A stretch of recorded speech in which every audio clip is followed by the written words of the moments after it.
Hello and welcome to the City of London, a city within a city.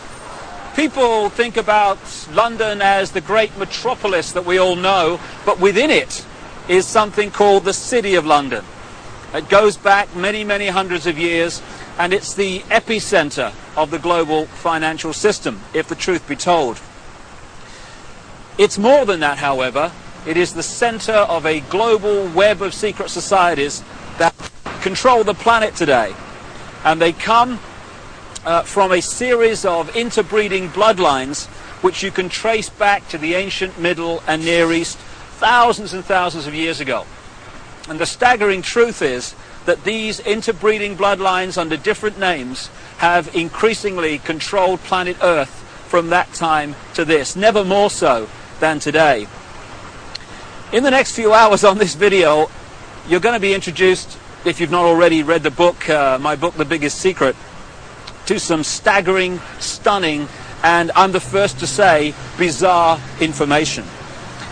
The basis of the video is an interview with a lady called Arizona Wilder, who was brought up and mind-controlled from almost the time that she was born to eventually, as she did, conduct satanic rituals at the highest level of the satanic ritual network, involving some of the most famous people on the planet. But we'll get into that as we go along. It is bizarre, and that's not even the most bizarre aspect of this story, which I'll come to as we progress. But the bizarre just happens to be true. And this video is designed to be a companion to my book, The Biggest Secret, and you'd get more out of the interview with Arizona if you've read that book. But what I'm going to do to start with is just set up a few basic background details that can allow you, if you've not read the book, to follow the story and the revelations that Arizona is going to unfold for us. As I say, this is not just a City of London financial district. It is the center of a global web. It is the spider in the center of the web, as I expose in great detail in The Biggest Secret and a previous book, And the Truth Shall Set You Free. And what the basis of that shows is that all these apparently different companies, banks, insurance companies, political parties, actually at the top of their pyramids interlock and are controlled by the same few people. About 13 families run the world, and offshoots of these bloodlines under different names. Just give you an example and a little guided tour of where we actually are, because that's a good example of what I'm talking about. Behind me is the Bank of England. This was created in a charter signed by William of Orange, who became William III, the King of England, in 1688, 1689, and he was one of these bloodlines. And from the moment that he took the throne, then the whole thing started to really epicenter in London. This is when the spider at the center of the web really moved in here. So we've got the Bank of England behind me, which was created thanks to William of Orange and the people that controlled him, because these guys are just puppets, of course. Over there we've got the NatWest building. It's one of the big clearing banks in England. If you just come around this statue, which I'll come to in a second, behind me there is the Mansion House. That's the center of government in the City of London, this city within a city. And at the top you'll see the red cross on the white background, the flag. It's the flag of England, and that symbol goes back right into the ancient world. It was the ancient sun symbol of the Phoenicians back in the ancient Middle and Near East, and the Phoenicians had a number of deities. One of them was called Barati, the female. One was called Barat, the male. Barati and Barat became Britannia and Baritan because the British culture was brought here by the Phoenicians about 3000 BC and after. And also they had deities, the Phoenicians, called St. George of Cappadocia, who killed the dragon. That became St. George of England, and that's, of course, the flag of St. George, the red cross on the white background today. Also, the Christian deity called St. Michael was an ancient Phoenician deity long before Christianity. So the Mansion House, the centre of government, is a very, very powerful place. We go round here, we've got the Royal and Son Alliance Insurance Company. The banks and the insurance companies interlock, and as a result of the fantastic amount of wealth that they can move around the financial markets every day, these interlocking organizations control the world financial system. If a stock market goes down and crashes, it's because it's meant to crash. And not everyone loses, you know, when that happens. If you know it's going to crash, you sell your stock, it crashes, you buy it back at a lower price, you then push it back up again and buy other stock at the same time at a few cents on the dollar or whatever. And that means that a financial crash can actually lead, if you know it's coming because you're creating it, to an amazing expansion of your holdings and your wealth. Over there we've got the Lloyds Bank building. That's another one of the big clearing banks which all interlock and are controlled by the same people. And then there we have the Royal Guardian Exchange building, another major insurance company which, like I say, interlock with all the others. And then we come back to the Bank of England. Now, this financial centre, along with places like Wall Street, where the bloodline families interlock again, the same people run America as run Britain, as run Germany, etc. They have funded many, many times both sides in wars. And ironically and sickeningly, behind me, opposite the Bank of England, in the centre of this square, is a memorial to those who died in the 2 world wars. Let's just go and have a look at that. What happens in terms of creating wars is a technique, a mind manipulation technique that I've called in my books problem, reaction, solution. And it works like this. If you want to introduce something, say centralization of power through the United Nations, centralization of power militarily with NATO, the North Atlantic Treaty Organization, the biggest military organization in the world that's expanding all the time. If you want to centralize power into fewer and fewer hands, if you did that openly and said this is what we want to do, there'd be a reaction against that. People would say, hey, this is a fascist state you want to create. We're not having this. But through this technique of problem, reaction, solution, you can actually manipulate people to demand you do what you want to do anyway. So it works like this. First of all, you create the problem, but you get someone else to be blamed for it. You then report that problem through the media in the way you want it reported, because the media is owned by the same people that own the banks and etc. You get the public to react to your problem by saying something must be done, this can't go on, what are they going to do about it? And at that point, they, who have covertly created the problem and blame someone else, who've gleaned that reaction of do something, then offer the solution to the problems they have created. So if you take the world wars, after the First World War, in which the financial centres of London and Wall Street, etc., funded all sides, power on this planet was in fewer hands than ever before. After the Second World War, it was even fewer hands on the wheels of power. And as a result of the Second World War, we had the creation of the United Nations, we had the creation of NATO, and we had this great centralization of global power. Problem, reaction, solution. This is a wonderful example. Here you've got this memorial in the center of this edifice of global power, and it says, to the immortal honor of the officers, non-commissioned officers and men of London who served their king and empire in the Great War, 1914 to 1919, this memorial is dedicated in proud and grateful recognition by the City and County of London. I'm sure it is, because as a result of the sacrifice they made, power in the world came into fewer and fewer hands, not least into this area I'm talking in now, and also made a fortune, because not only does it create problem, reaction, solution, when you lend money to both sides, they then have to pay you back that money plus interest.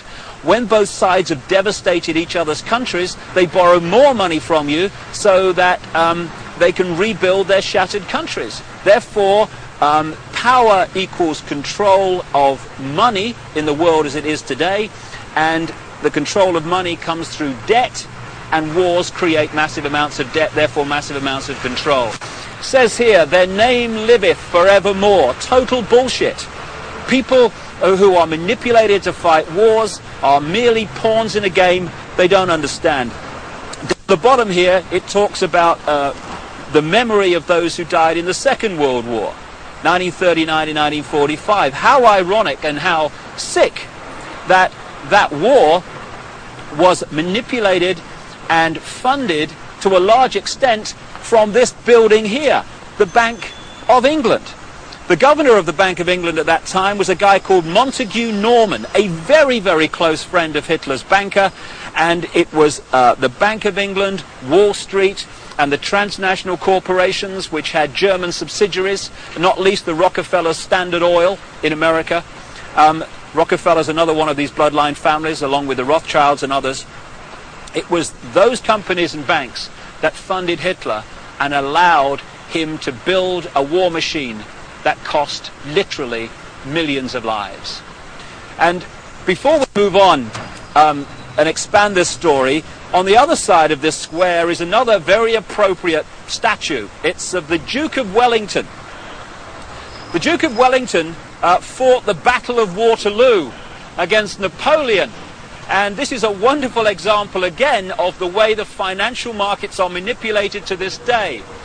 What happened was that the House of Rothschild was funding Wellington and also funding Napoleon. And what they did was they arranged, because communications weren't anything like they are today, of course, back then. What they did, they made sure that they knew the outcome of the war, or the Battle of Waterloo, before anyone else in this area of London did. So they found that Wellington, the Duke here, another bloody puppet, they haven't got the strings on the statue unfortunately, so it's not accurate, they realized that Wellington had won the Battle of Waterloo. What they did, however, was put the rumor out in this area that Napoleon had won the Battle of Waterloo. As a result, there was a panic, stocks fell, there was a crash. What were the Rothschilds doing quietly, secretly? They were buying up all the stock they could at those crashed prices. And then along came the real story.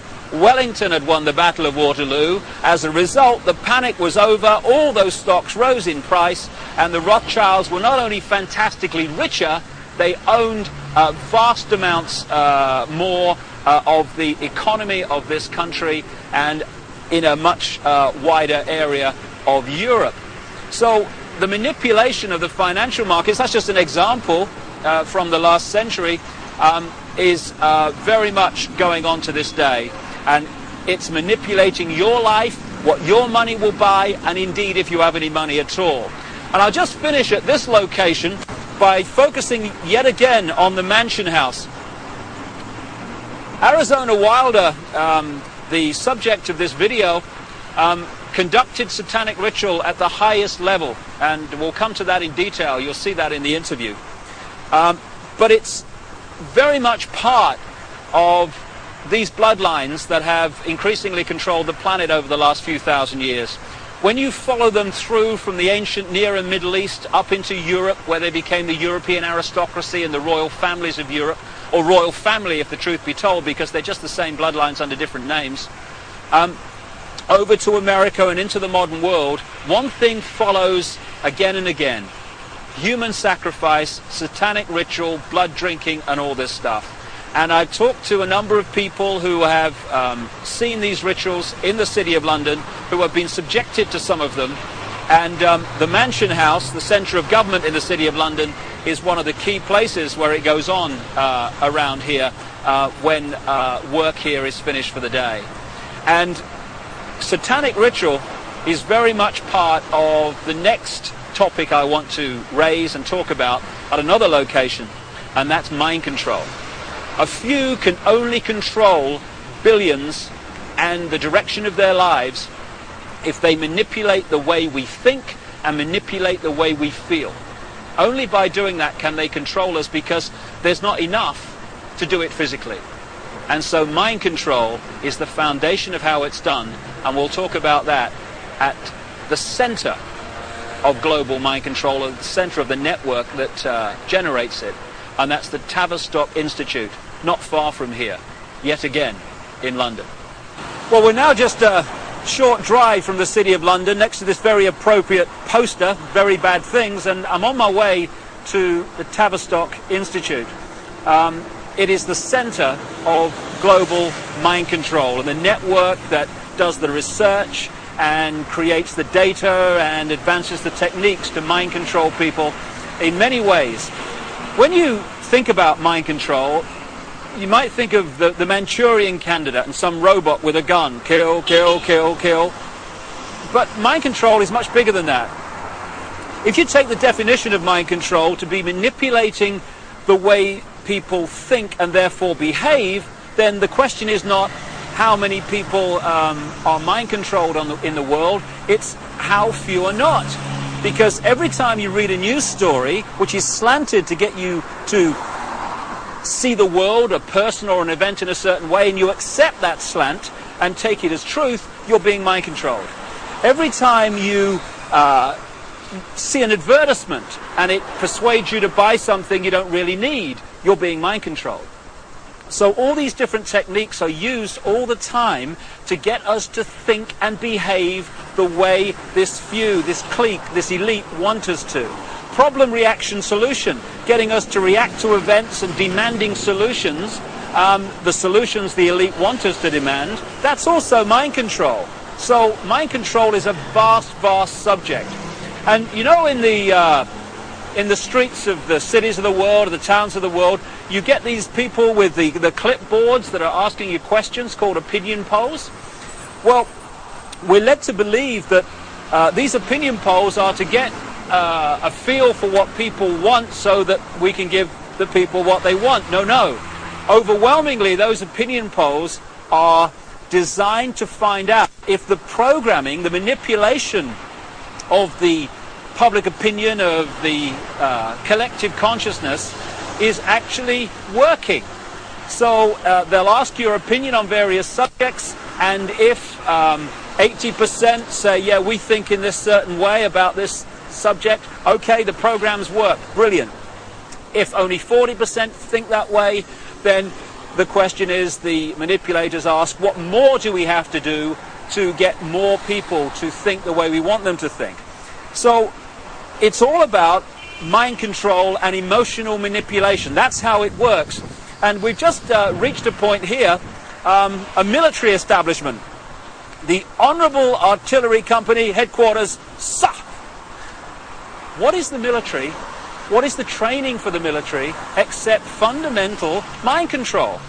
What happens when you go through the training, especially in the elite organizations like the SAS and the Parachute Regiment in this country, or the Delta Forces in the United States? It is to get human beings to give their thinking processes away to those in the peak caps that have more stars or more stripes on their arm. And you want people in the military to so give their mind away that when someone in a peak cap says, shoot this group of people, then without saying, well, why, or what have they done to me, or whatever, it's all over. Yes, sir, yes, sir. The yes, sir mentality, mind control. And if those people had a drink with the opposition, the opponents, the enemy, they'd probably get on fine. But they don't get to that stage, because when the peak cap says shoot, they shoot. They are mind controlled. And this is what the military is about. So you have mass mind control, you have individual mind control, and I'm just going to now walk just around the corner from here and take you to the headquarters of global mind manipulation. Mind control has been known about for a very, very long time. And to understand many of the things that Arizona will be talking about in the interview, you just need to explain one of the fundamental techniques of mind control. It's called trauma-based mind control. there is a mechanism in the mind that shuts out the memory of trauma. You know when you have a car accident and you can't remember what happened before, the trauma of the actual accident and immediately afterwards? That's because the mind puts an amnesic barrier around trauma. Now that's very, very good, because obviously we don't want to keep reliving and re-remembering severe trauma like accidents and horrors of that kind. But this they began to understand massively in the concentration camps of Germany under the guy known as Joseph Mengele, the Angel of Death, the infamous mind manipulator and geneticist. They began to understand that if you could systematically traumatize someone, particularly before the age of 5 and 6, then you could turn their mind into a honeycomb of self-contained compartments, amnesic barriers, which were unaware of the existence of the others. And if through hypnotic keys, triggers, words, signs, whatever, you could pull one of these amnesic barriers to the front to become the conscious level, that could experience something or be programmed to do something robotically, and then that compartment could be pushed back in the mind and another one pulled forward. Now this new one has no idea the other compartment exists, let alone what it's experienced or what it's been programmed to do.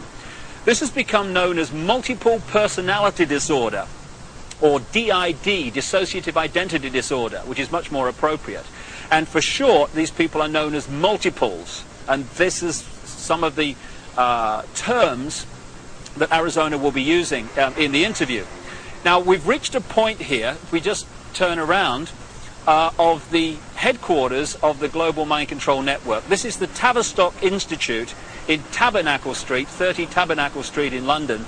It was this network, and is this network, that coordinates the mind control program around the world, both on a mass and individual level. The background to this organization is this. It used to be part of the British military psychological warfare department, appropriately, and it was developed by a guy called Dr. John Rawlings Rees. And other parts of the network were established around the world. Stanford in America is one of them. And together they coordinate the mass mind manipulation of the human race and mind program people on an individual level. Just to give you an idea, these mind control people are overwhelmingly those that do the assassinations. Why is it always a lone nutter that's responsible for assassination? So people say, oh, he was just a nutter. No conspiracy, no more investigation necessary. Why is it that the same psychological profile keeps turning up all over the world with guns, going crazy with guns in the street, killing people, creating problem, reaction, solution situations in which legislation comes through and is introduced as a result of those horrors? Interestingly, Martin Bryant, the man who went crazy with a gun in Port Arthur, Tasmania, just happened to be treated by a guy called Dr. Eric Cunningham Dax. Now, Cunningham Dax was the Tavistock Institute representative in Australia and a close associate for decades of Dr. John Rawlings Rees that sent the whole thing going. So when someone goes crazy with a gun or these horrific things happen, we need to ask the question, are they doing it from their own mind, or are they programmed to do it because of the effect of what they do?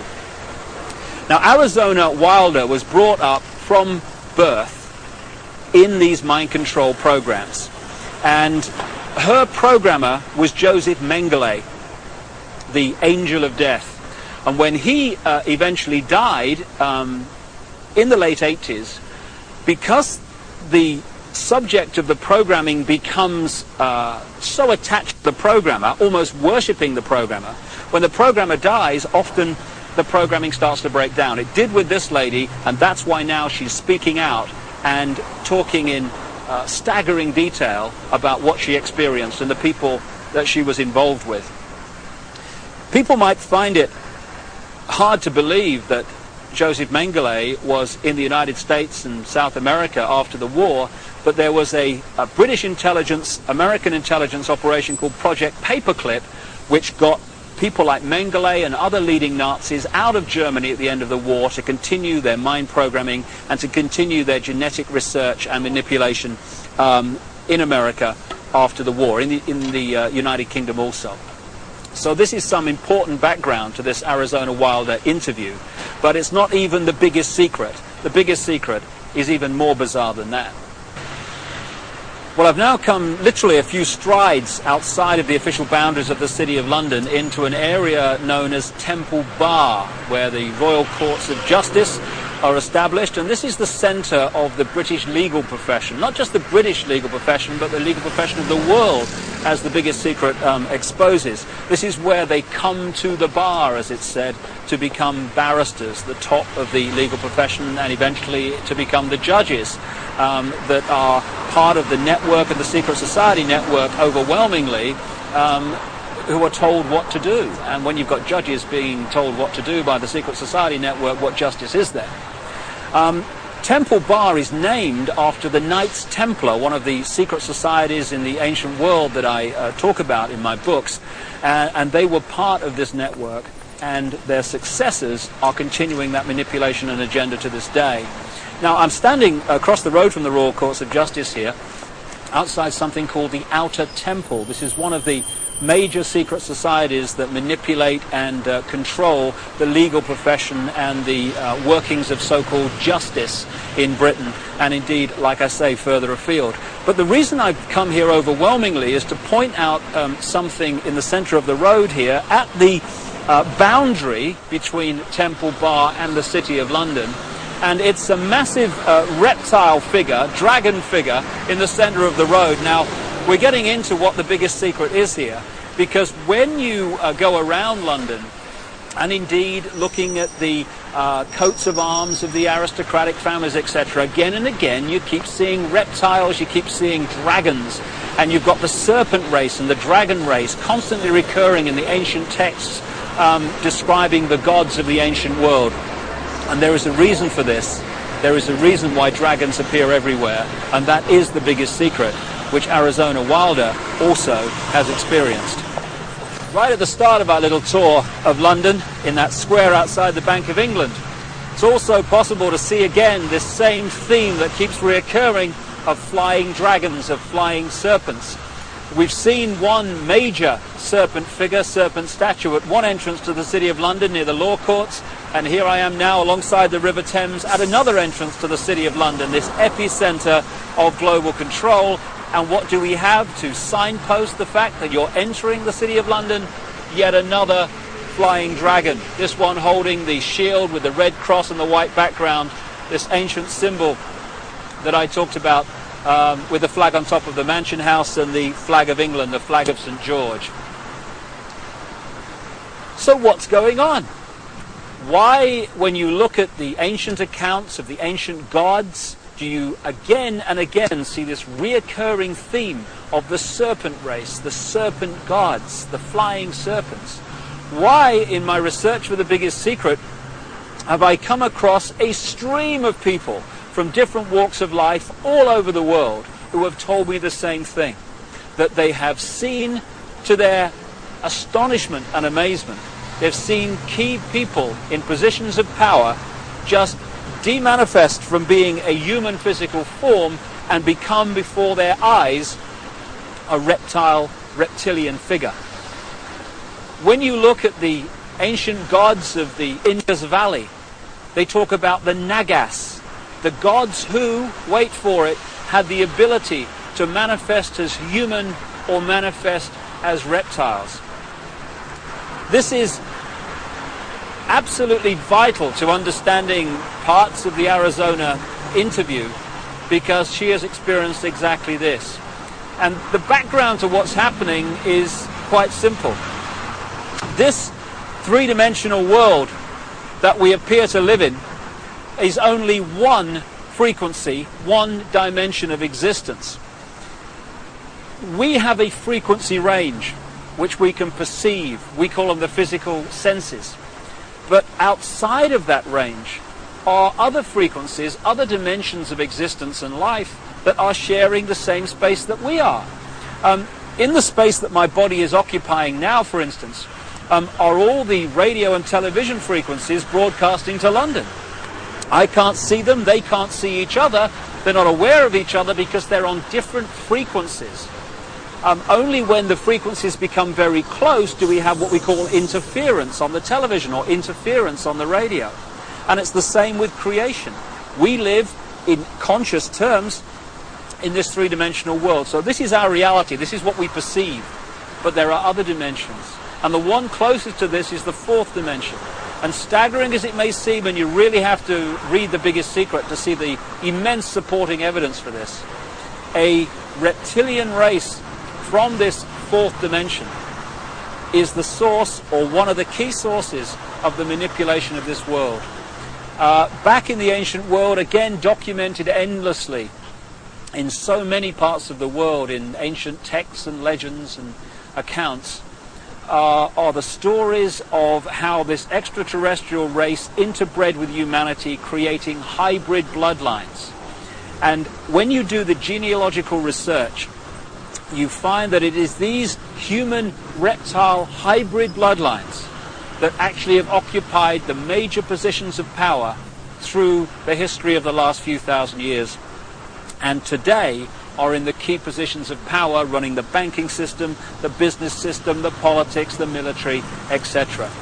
And Arizona Wilder, who had no idea of all this other information coming towards me in researching The Biggest Secret, when I met her, she said and told me about how at various satanic rituals involving the most famous people in the world, she had seen them again and again turn into reptile figures and then come back again during the ritual.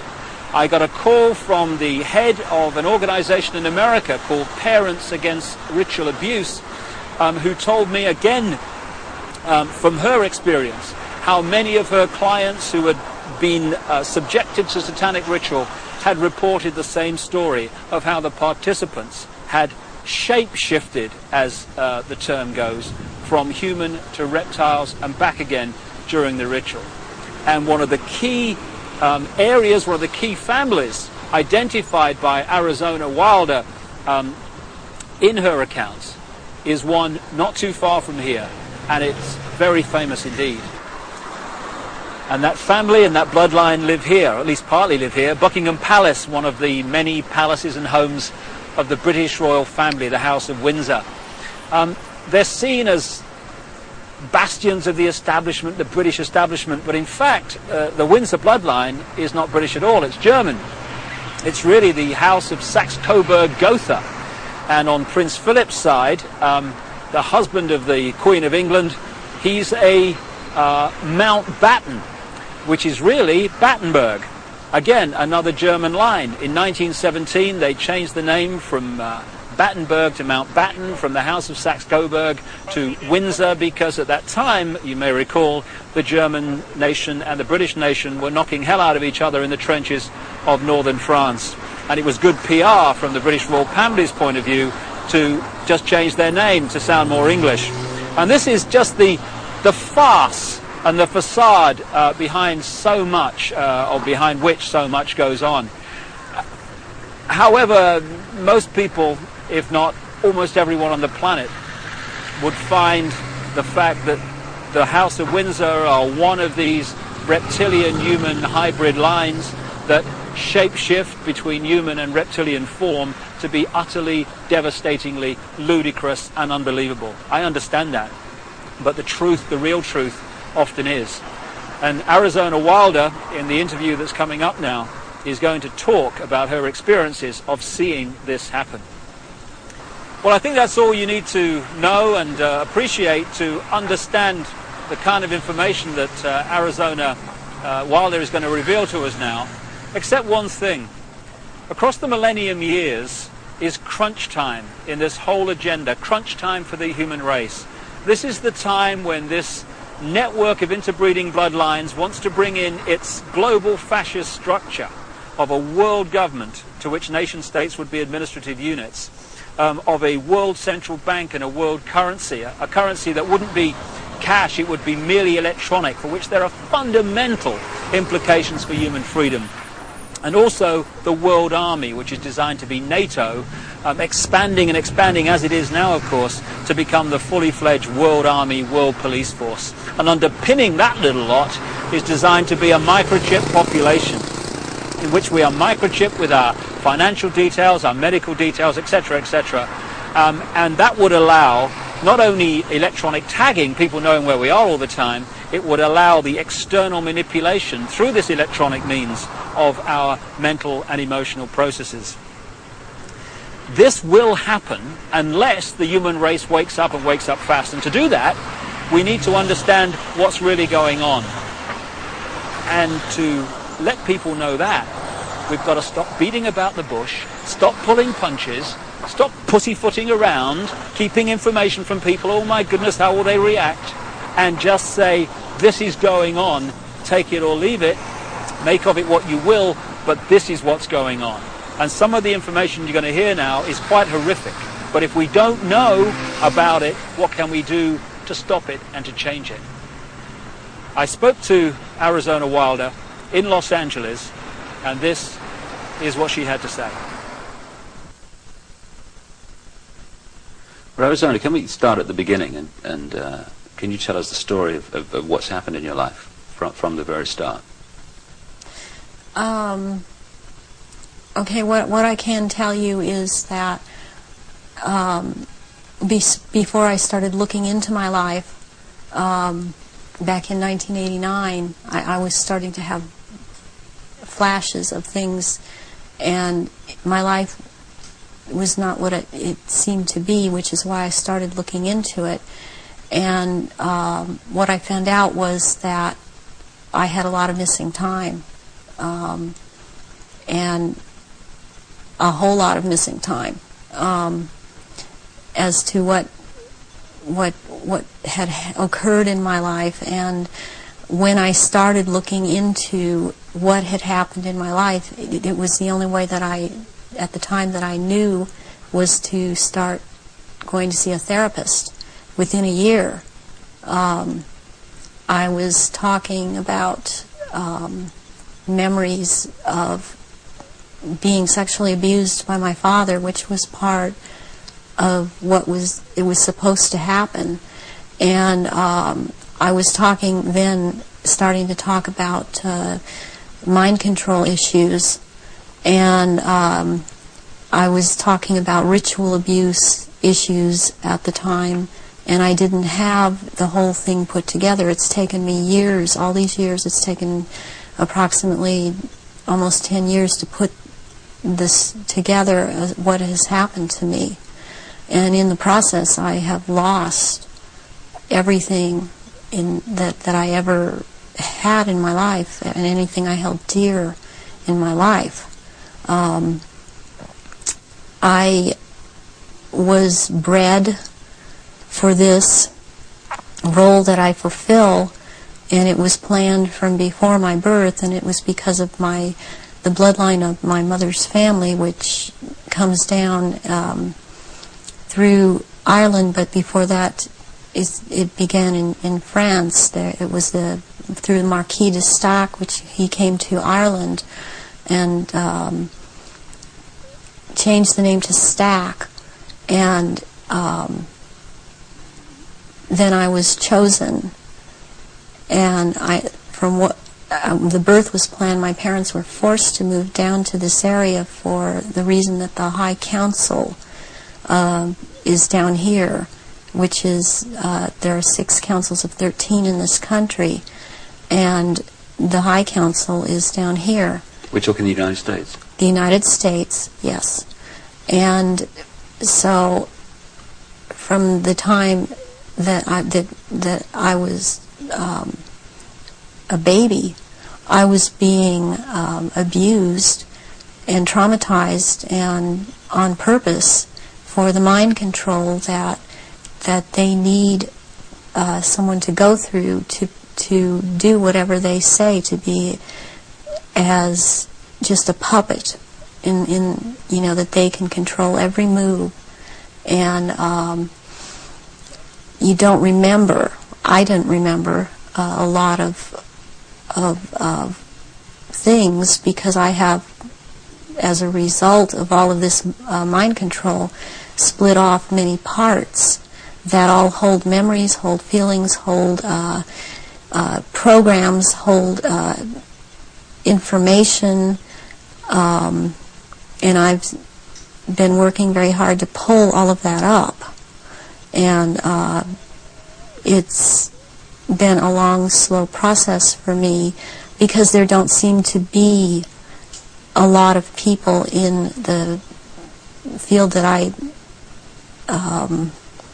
only felt was the only way I could go was psychiatric and psychological. They don't seem to know what is really going on, and I believe that a lot of them are afraid of being sued should they suggest something, and so they cannot lead or suggest. And it's been a process of me having to trigger myself to remember, and be around people that can help me with that can't really be touched by False Memory Syndrome Foundation.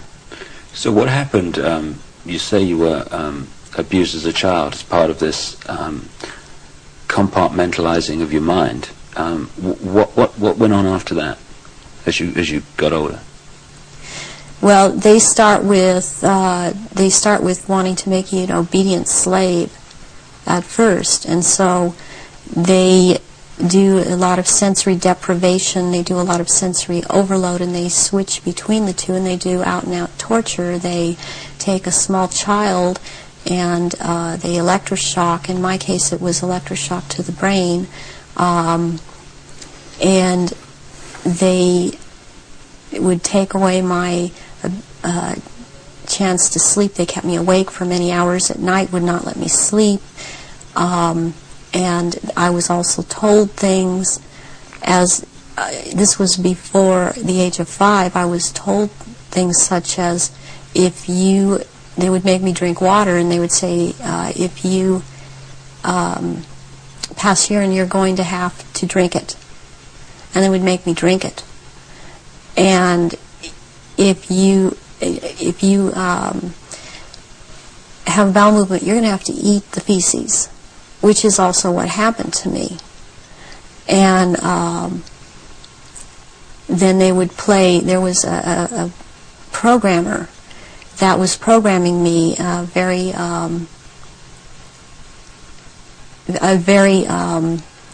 infamous person in history, who actually has been in this country, and he was known as Dr. Green.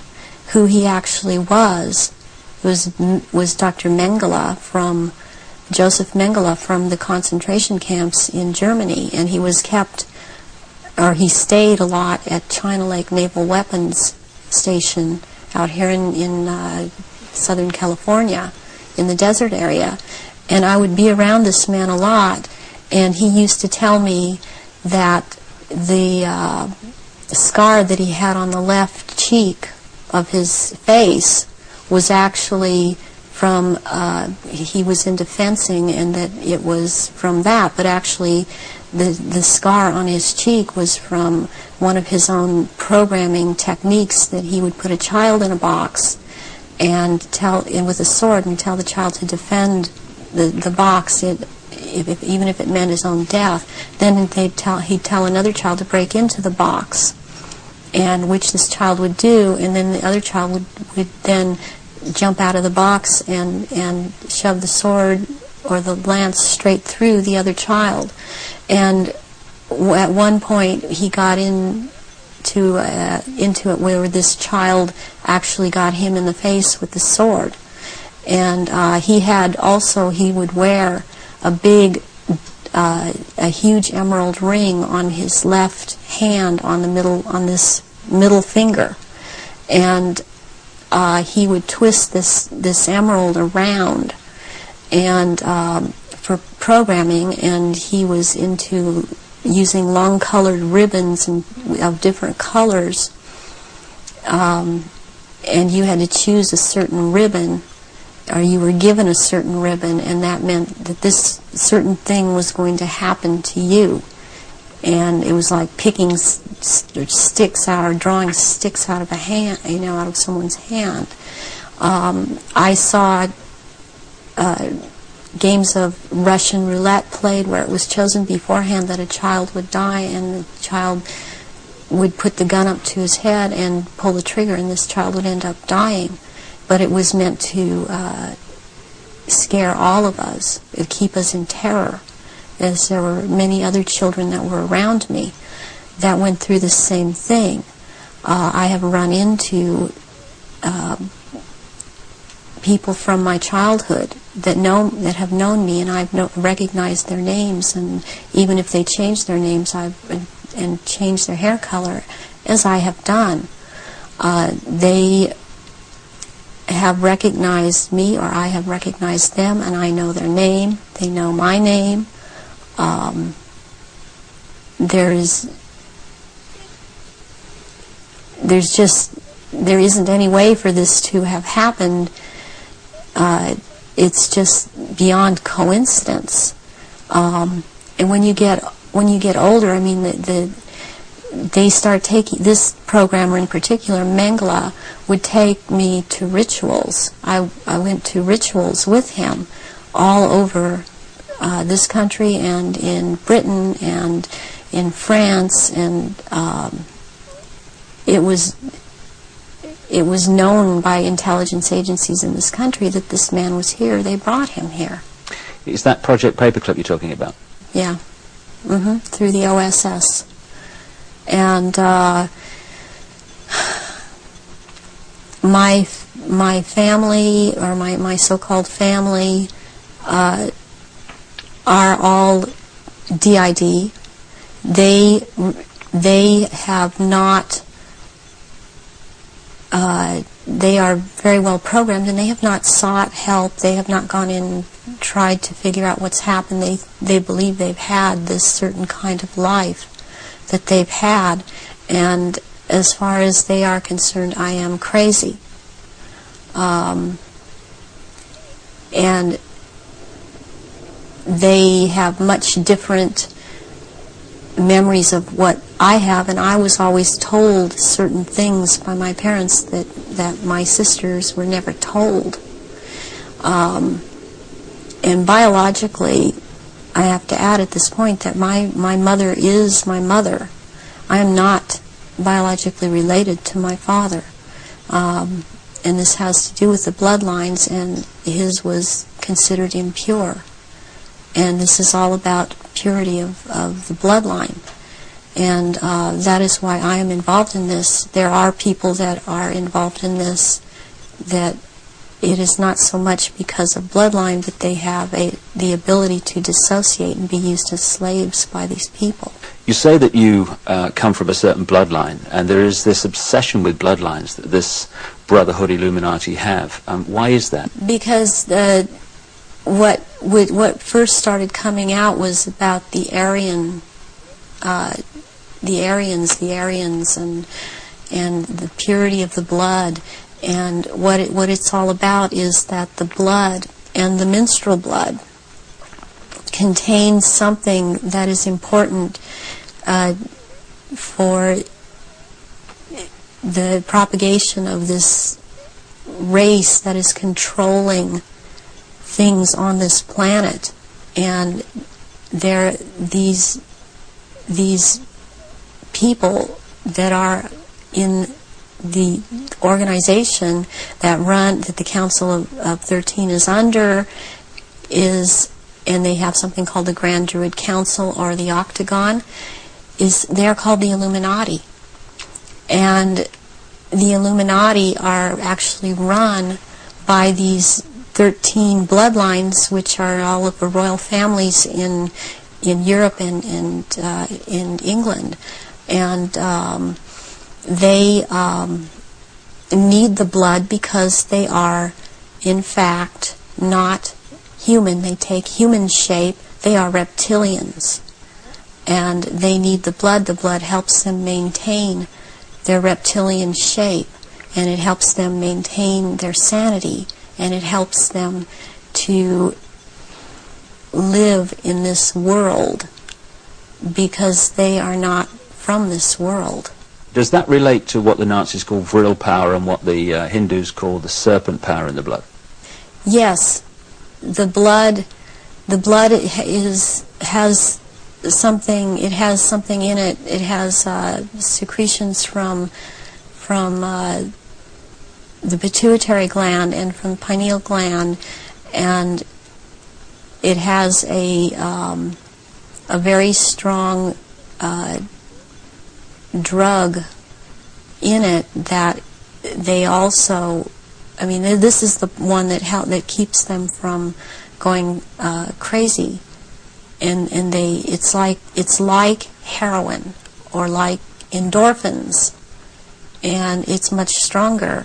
But what they need is, for it to be secreted in the blood, is they need terrorization of their victims before they are killed for their blood. Or if a young woman is beginning to menstruate, they need the menstrual blood, and they have to terrorize them to get this to come out in the blood and be secreted in the blood. Is this the what other people have told me about, that at the point of great terror, like the point of sacrifice, there's an adrenaline that enters the bloodstream? Is this what they're looking for? Yes, that and this other element comes and secretes out through the blood. This all comes out through the blood at that time, and it's at that point they are actually staring into the eyes of the head of at some of these rituals, or at a reptilian. They are staring into the eyes of this person, and they're held. It's a hypnotic gaze these reptilians have, and it holds the victim in an absolute trance, in a trance of terror, and then they are killed at that moment as they are staring into their eyes. And not only do they can't hold their shape when this happens. The human shape they cannot hold. They go back into reptilian shape as this is happening, because it's like an animalistic type of excitement of the kill. And they oftentimes they will just rip into the victim and eviscerate them and start eating the flesh of this person too. And the fat from the intestinal area is highly valued, as they use it on their skin. And they drink the blood, and the blood is highly sought after, and it goes according also to rank within these creatures, as to who gets what when. And their sacrifices have increased in the last, it started increasing in the early 80s. The amount that they were doing is increased. And they use a lot of druidic holidays to do this, but they have other days too. They've mixed all of these satanic and what are called satanic holidays and druidic holidays, and in order to have these rituals, which ritual seems to be important to them. But they also use it in order to drink this blood, but they seem to need more. Have you any idea why it's increased since the 80s? So there are changes going on in the earth. It seems they're not able to hold their shape like they once were able to, and people see them shapeshift more and more, and they need the blood to try and maintain it, to try and maintain their human form. I believe there's a time coming that because of what I've been told, when they are not going to bother having to hold that human shape at as they had to before. And they want that time to come. It's almost upon us. So when you're talking about the fact that the veil is lifting on these reptilians so that people can see them far more easily and far more often, does this relate in any way to the fact that there is this desire to bring in this rigid structure, including microchipping and many other things, across the year 2000, which has become known as the New World Order? Is that coming in because it is known that the people are going to see what the game is and there has to be control of the people at that time? Yes, it's very connected. I started talking about the New World Order back in 1990, and I was very psychologically and physically affected so much by what was coming out. I wasn't watching television. I was not aware that certain individuals in this country, George Bush, were talking about the New World Order. I was talking about it because that is what was coming out, and knowing that the first time that inside of myself that I'd heard it was in conjunction with the Nazis, and that came from Mengele. And I started realizing that there was something going on, and then it scared me. And I didn't really look into it for years, but I was being harassed constantly. I was being told. At one point, I had someone telling me that I was being, and who was ex-Army intelligence, ex-CIA, telling me that I was being monitored by the National Security Agency. And I didn't have the whole story then, so I did not totally understand why this was happening. But yet I was being followed by cars or vans that said G12, G14, and in this last year, which has really been very hard, I've been followed by G41 vans, and I had to find out what those were, and that is naval intelligence.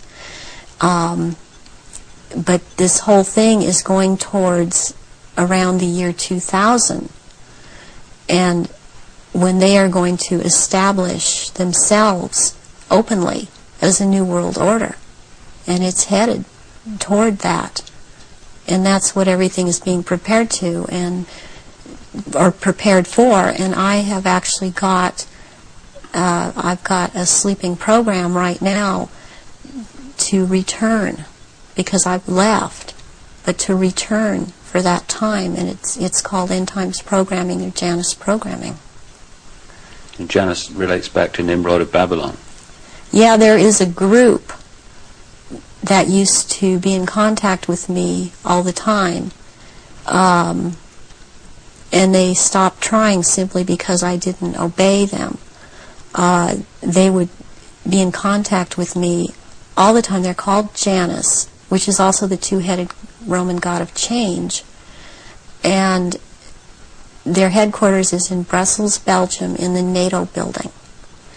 And they are a group of psychiatrists and doctors who are into mind control.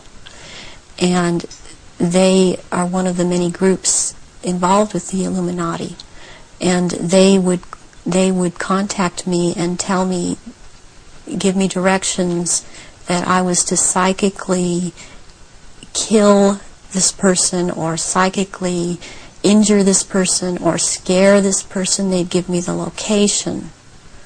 And I started questioning this, and I had a contact who since has seemed to have disappeared because she couldn't get the funding, and I had called her about this group, and she's the one that was the ex-CIA, ex-Army intelligence person, and she knew about these people, and she said, yes, you're right, this is what is going on. Your experience being brought up in this Illuminati environment, were you ever told anything about where these reptilians came from, and what is the history of it all?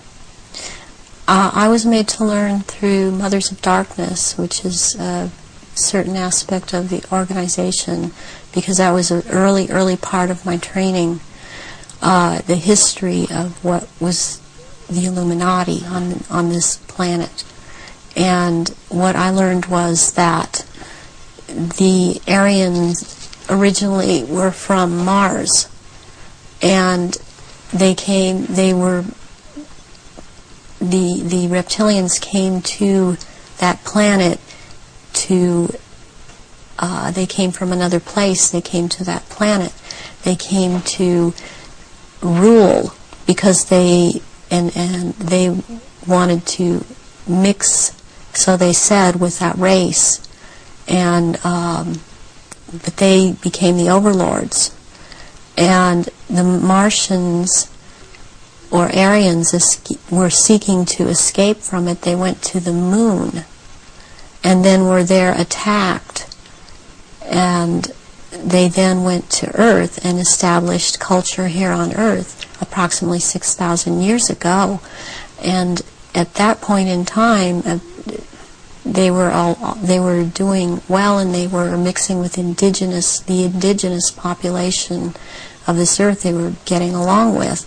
And then about 4,000 years ago, the reptilians arrived here and again began to take over, and they instilled themselves in different places underground in the Earth, and also this one part of them, the ruling part, took over and became involved in the politics and in the religion, and started controlling through these means at that point in time, and using the gods and deities that were believed in on this planet, started infiltrating into that and becoming that, and things started, blood rituals started happening, and since that time, that is the way that it has been. And presently, they claim to come from a Merovingian bloodline.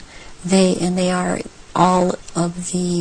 there are 13 bloodlines in Europe that all of what are called royalty are developed from or come from, and they include the Aryans in this. And there's been a big push in this century.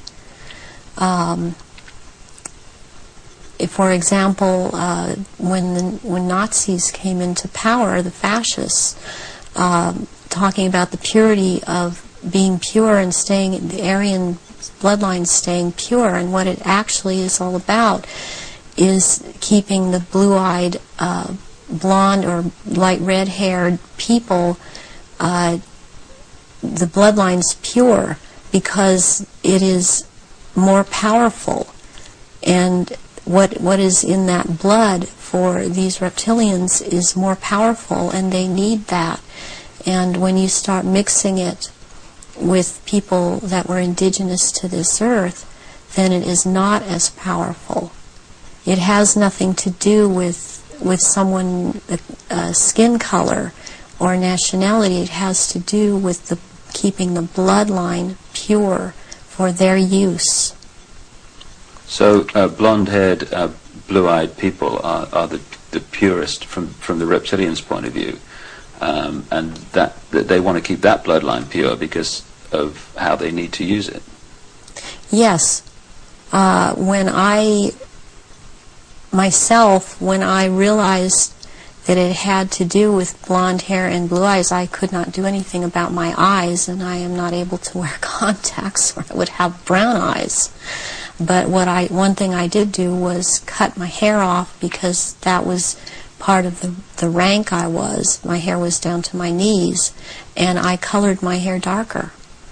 And there were times after I did cut it off, they had gotten to me, and so the hair would be light red.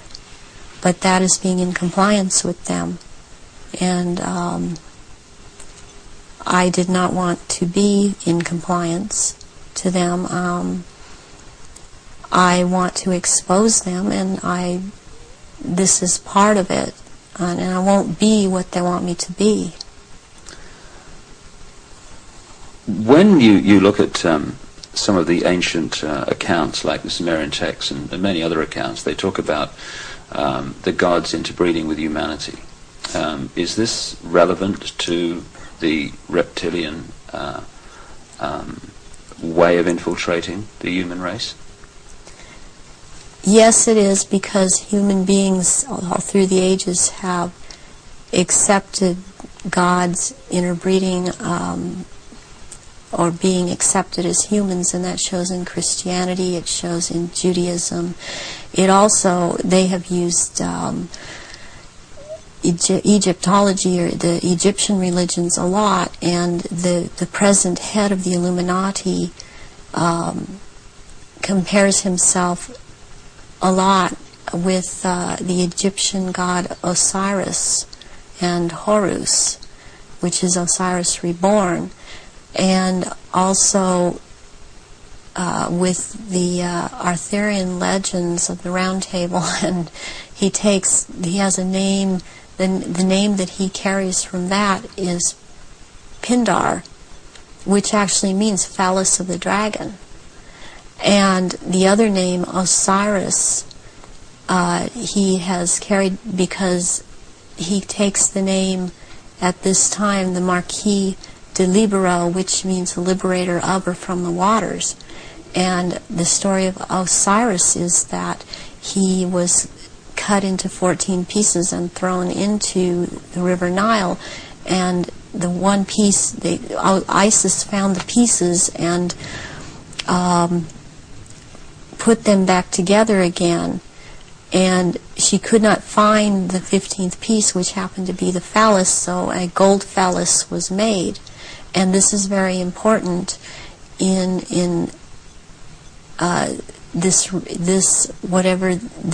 in the Illuminati. This is important, and it's important to think that about the head of the Illuminati, because what comes from a golden phallus would be a superior seed for a race, and this is how this is what they are doing with all of these bloodlines to keep the bloodlines going, are impregnating Aryan people of Aryan blood that hold high stations with them, impregnating them with this seed of Pindar.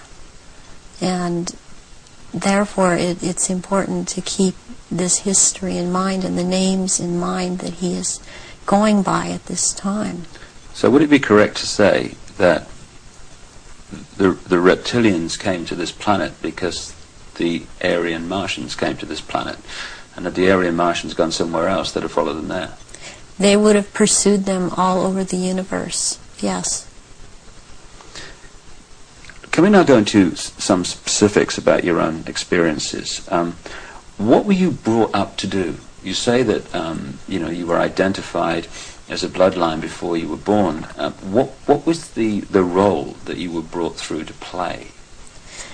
The role that I was brought through to play was, as in the Illuminati, was as a goddess. Specifically, the address is Mother Goddess, Starfire. And the Starfire goes back to the blood in the menstrual blood, what is contained in that. And the address, the way that I was addressed, was Mother Goddess. There are only 3 Mother Goddesses. There can only be 3 at a time on this planet, and there is a male equivalent of which there can be only 3 of them. Why mind control someone to conduct these rituals, like yourself? Why don't these reptilians just conduct their own rituals?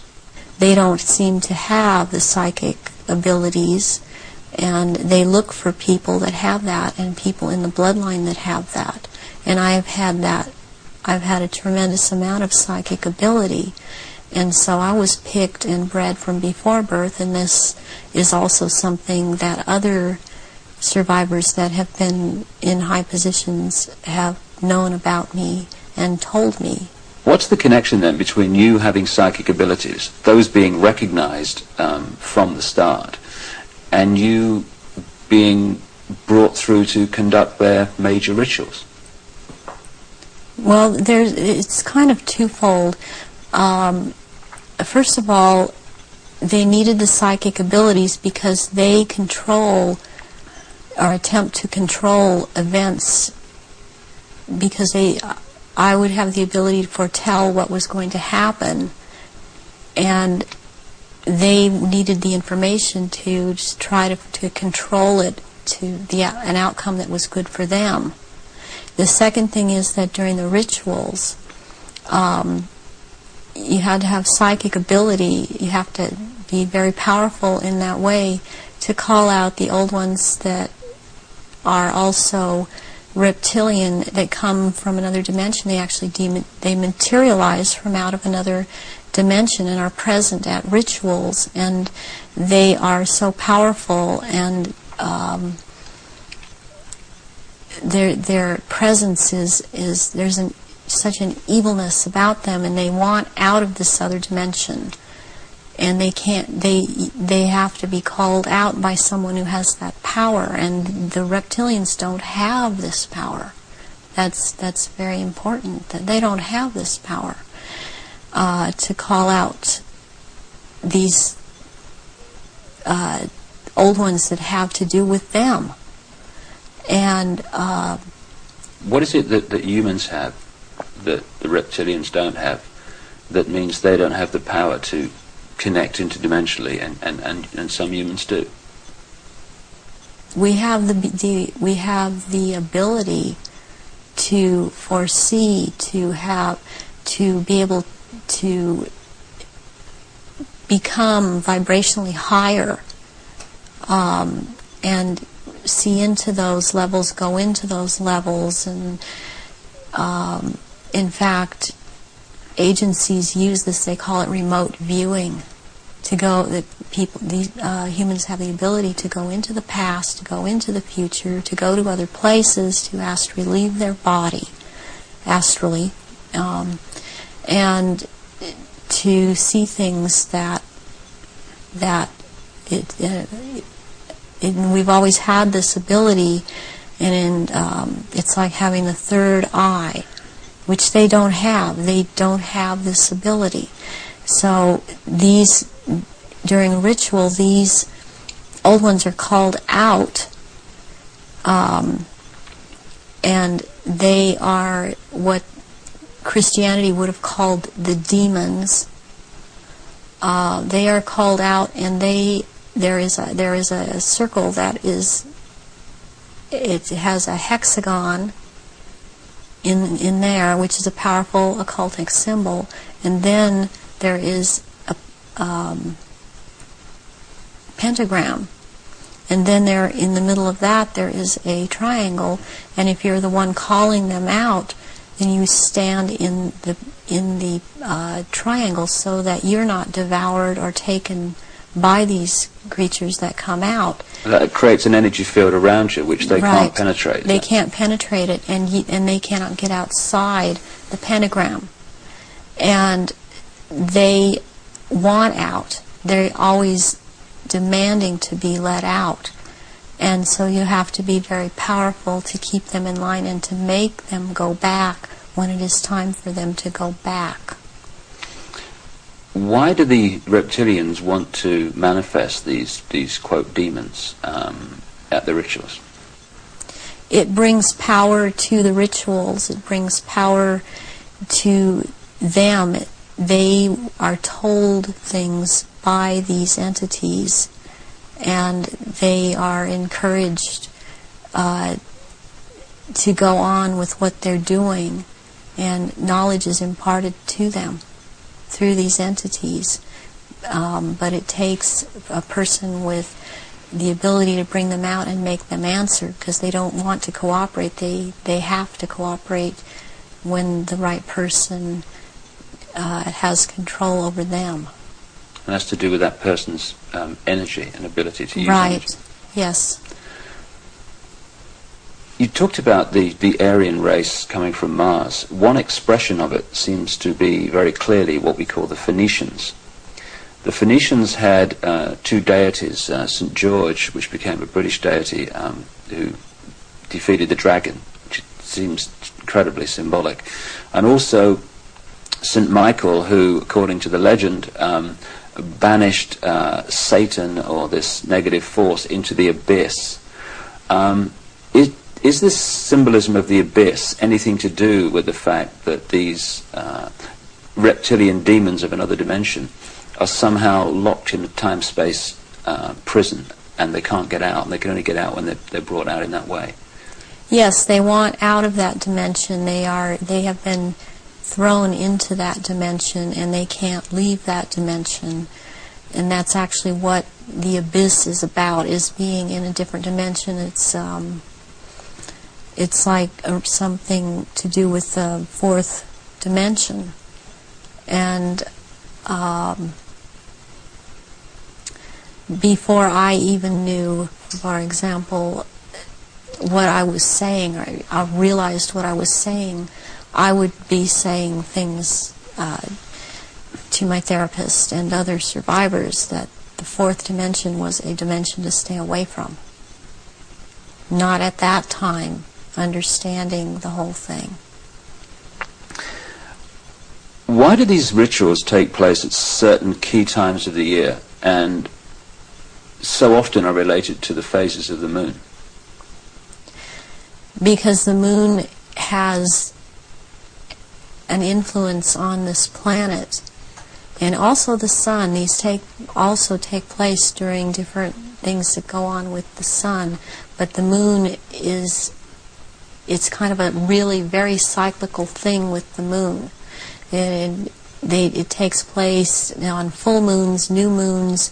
It has to do with the current religion, or what they're using, the Druid religion that they've taken and used. They still hold on to the Egyptology type of religion. They hold on to the Druidism, though, and they're currently calling themselves Druidic or Druid.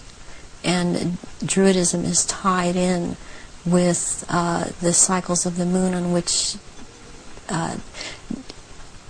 it has to do with planting, sowing, and harvesting, and there are so many days that they can use from this to their own purpose and their own end, that they bring it about. There's a lot of ritualization with Druidism, and they love ritualization. So take us through one of these rituals that you conducted at the highest level of this global brotherhood. What would happen? There were people that were bred from birth. They were bred to be ritual sacrifices. I have a problem with what they is said a lot today, especially by the False Memory Syndrome Foundation, that how could all of these people disappear, or how could all these babies be born? I worked with a nurse midwife. We did home births, and it's very easy not to register a child when it's born.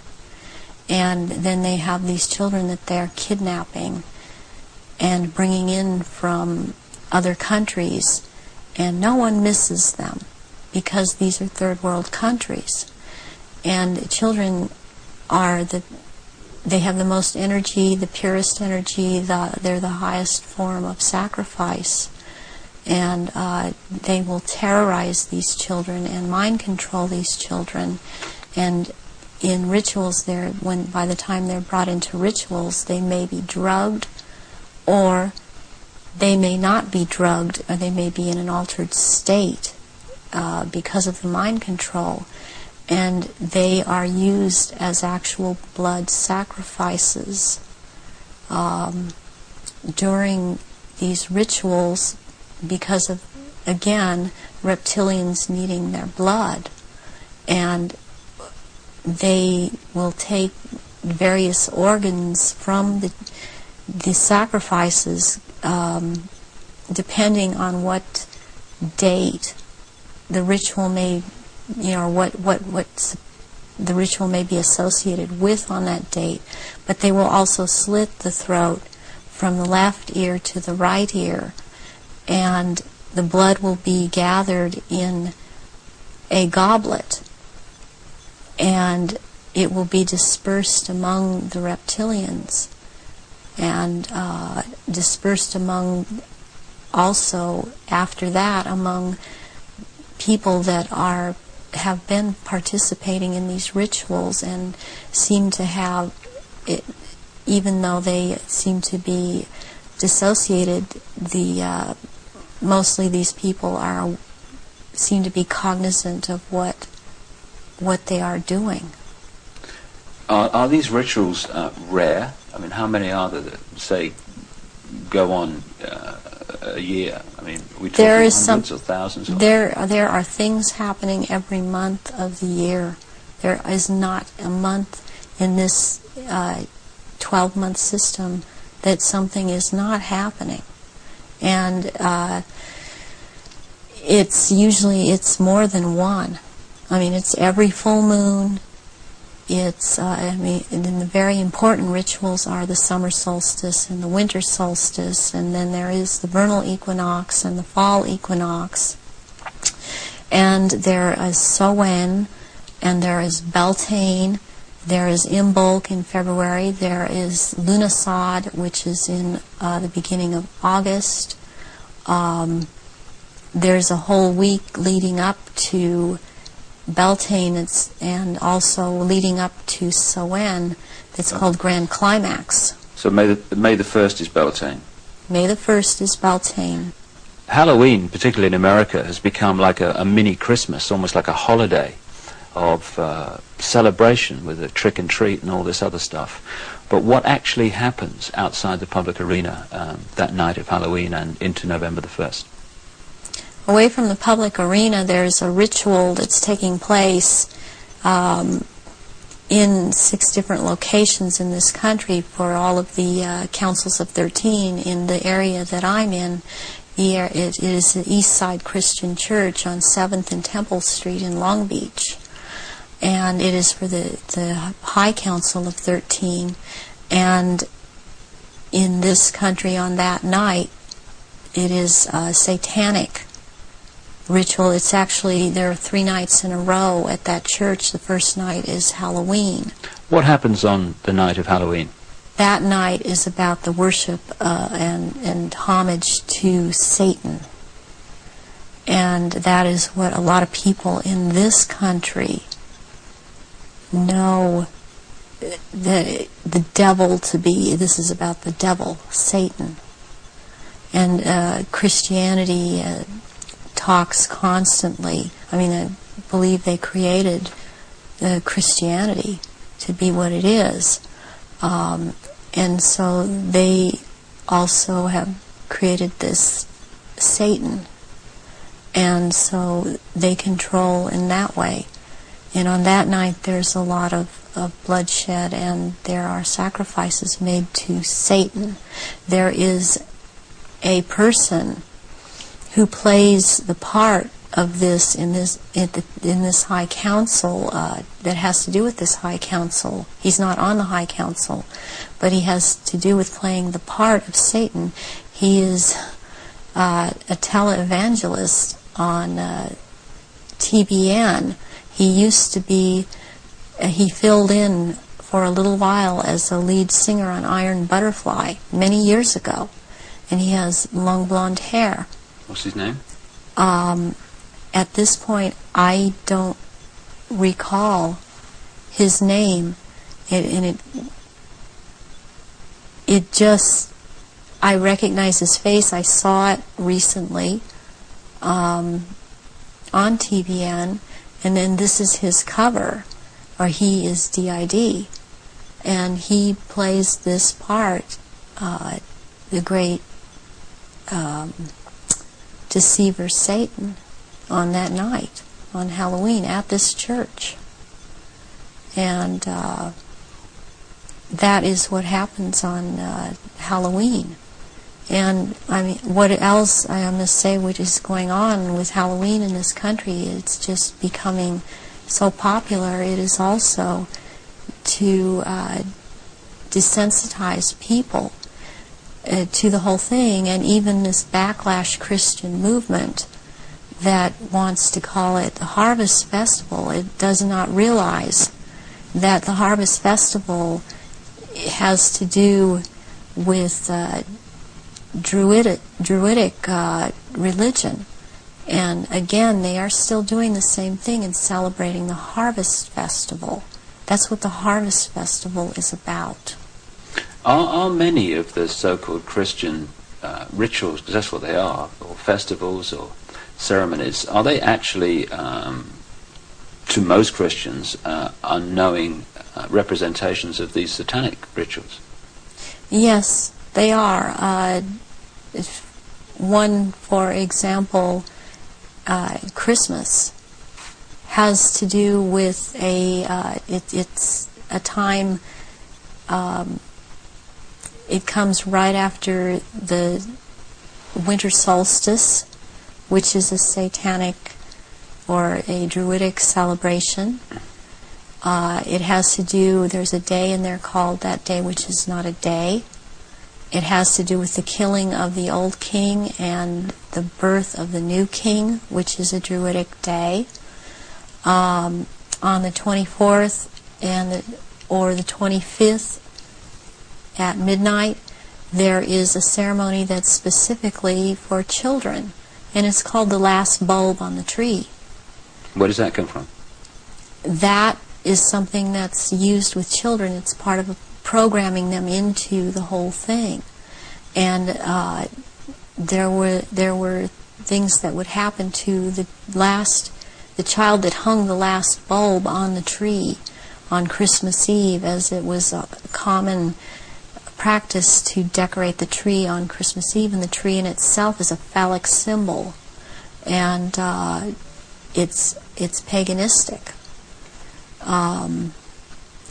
Christmas is based on a pagan day, and back to Roman times, and Christians have given it,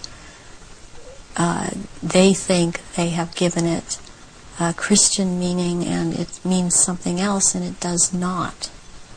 But there is the case that with the last bulb on the tree that has something to do with what happened to this little girl, John Benet.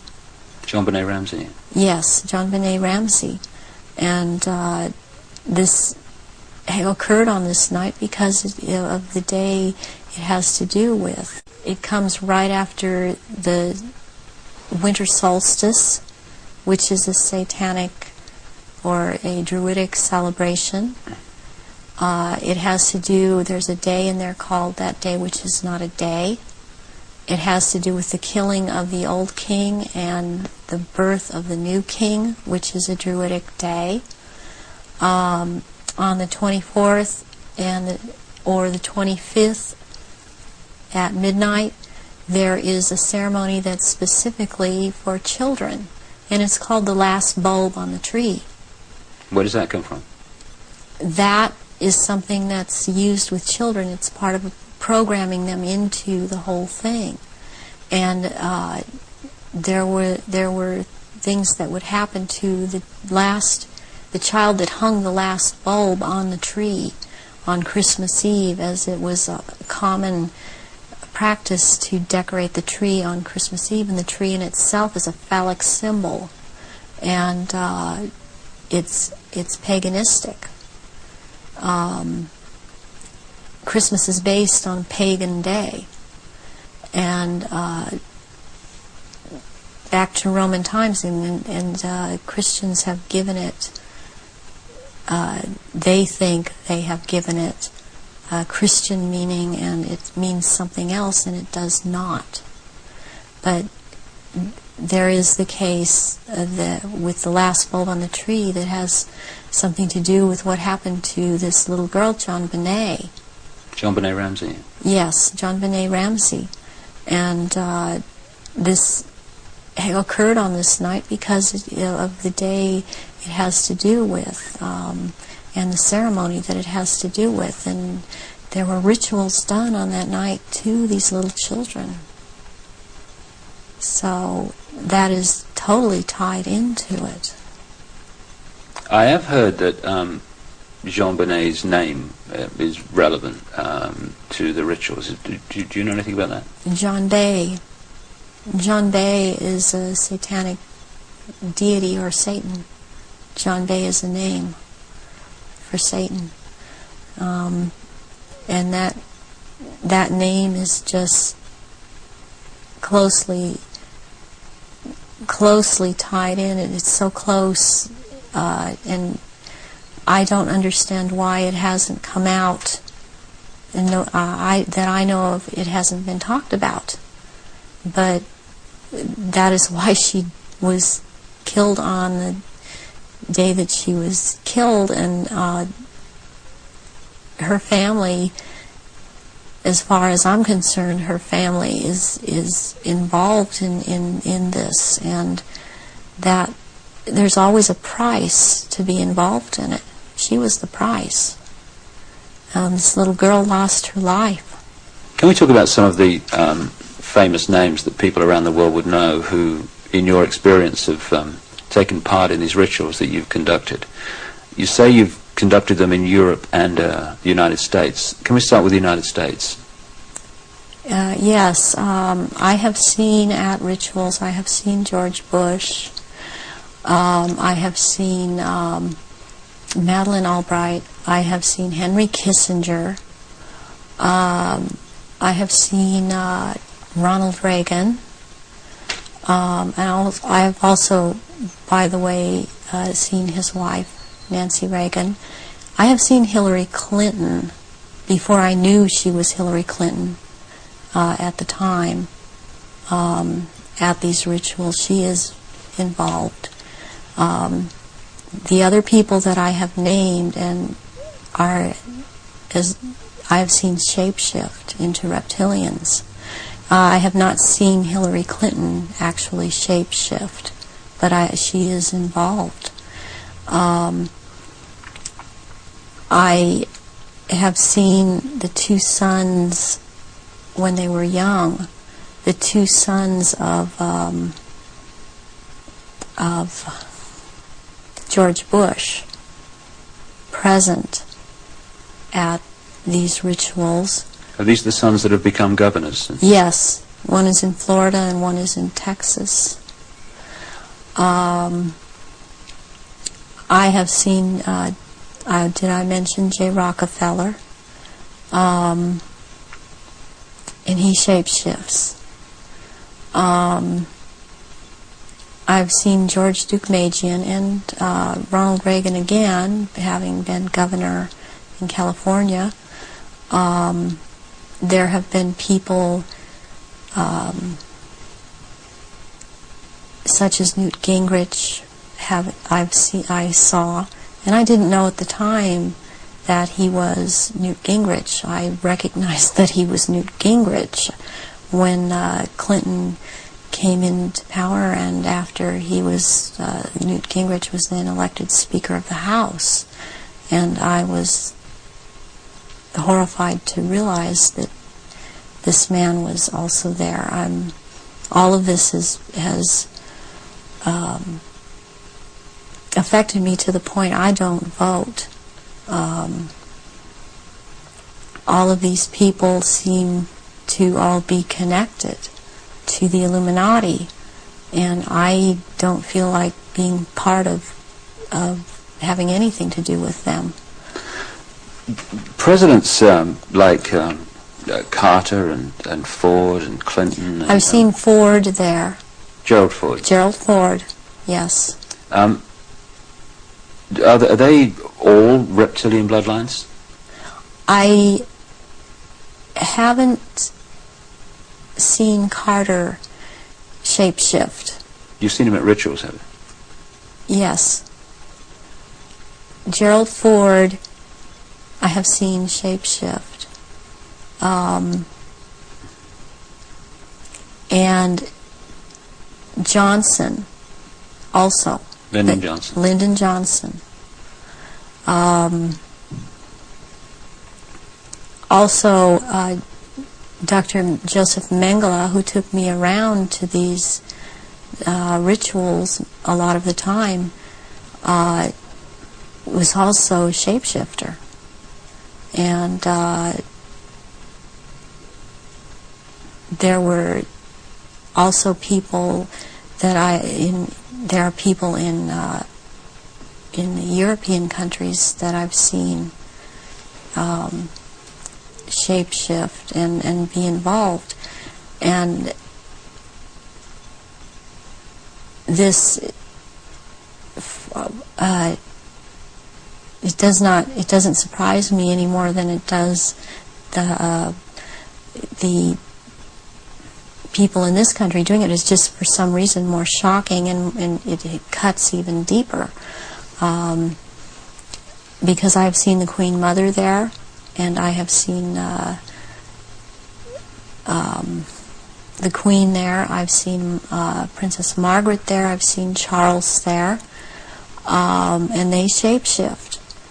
And I have seen this.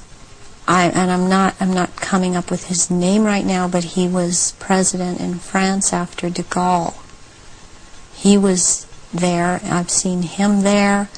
I've seen the Rothschilds there. I used to see the Rothschild that lived in England there, but the one that still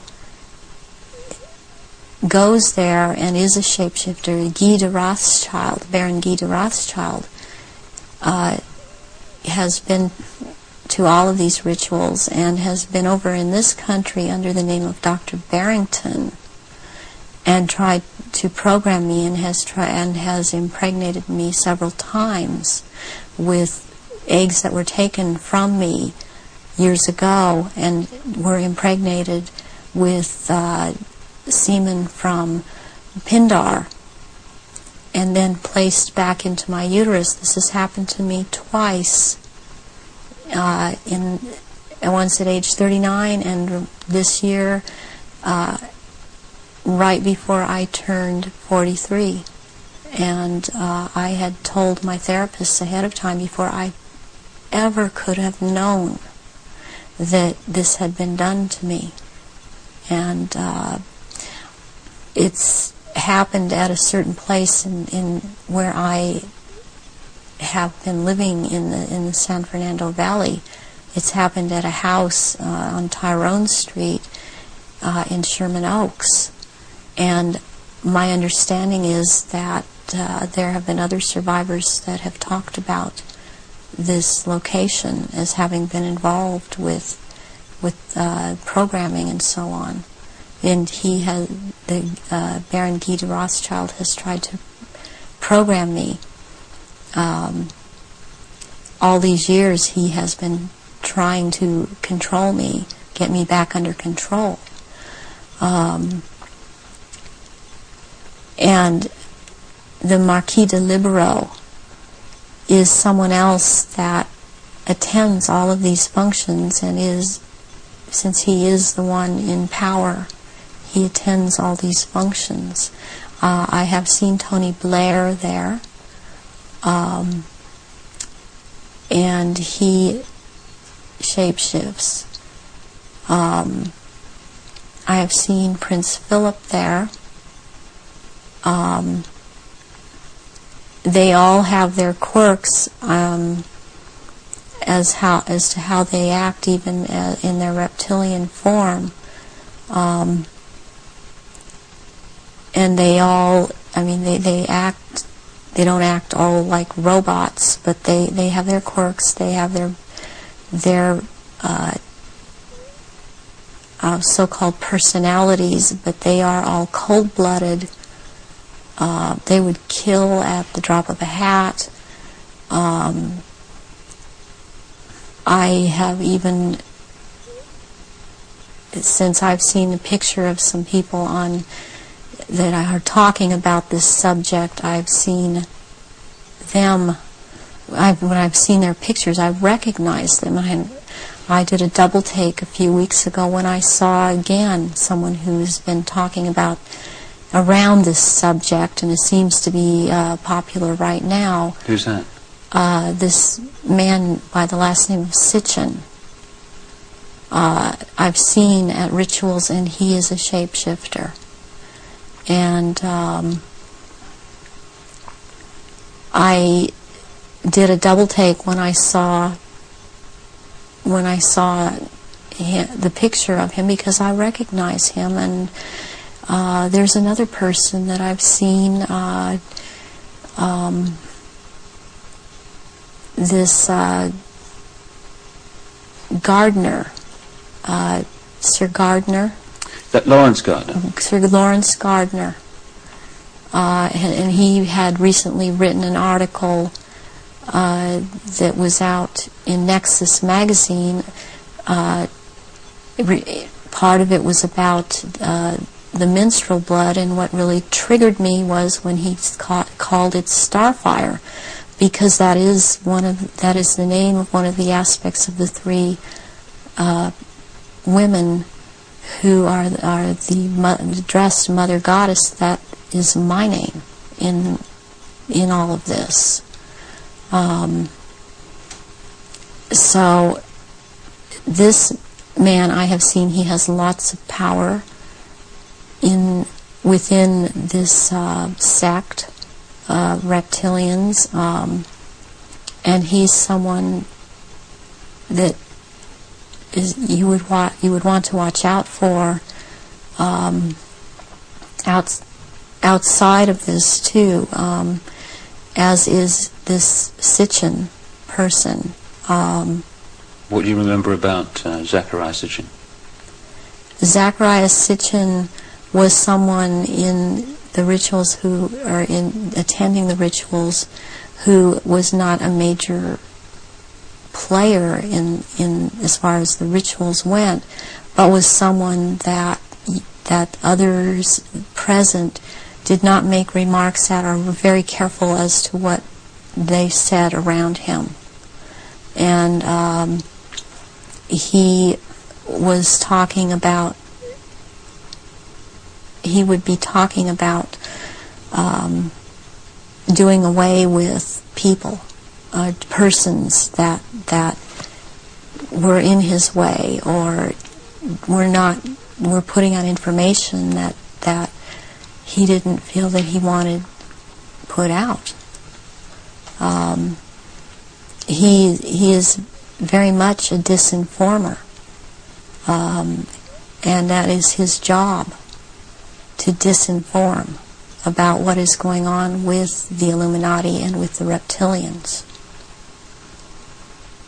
He actually warned me off from investigating the reptilians, interestingly. Where do the rituals take place that you've been involved in, involving the British royal family? Glamis Castle, Stonehenge, Balmoral Castle. I have reason to believe there's a church, and I think it may be Westminster Abbey, and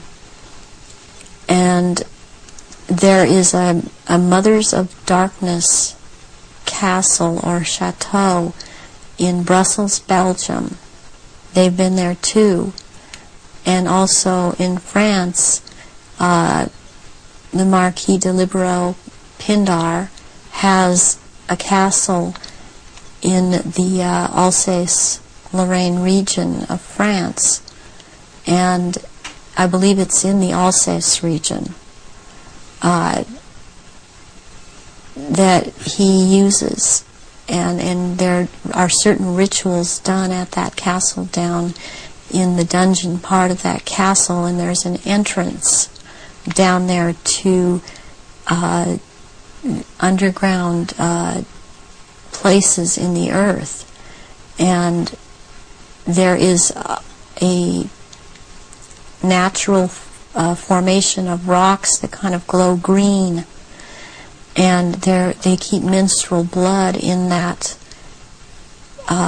formation, and this green glowing from these rocks actually turns the blood a darker color, and it's called black blood, and it's used in certain rituals. But there are also, they keep small, there are smaller, less developed little reptilians that are kept down there. They're kind of pets. But one other thing that's also down there, there are eggs. It's like a nest of eggs kept down in that part where it's warm. It's very warm down there into this entrance, and these eggs are kept down there incubating, and they are the reptiles' eggs, and that's where they keep them. What are your memories of conducting the rituals for the royal family? What happened? What were they doing? One thing that sticks out in my mind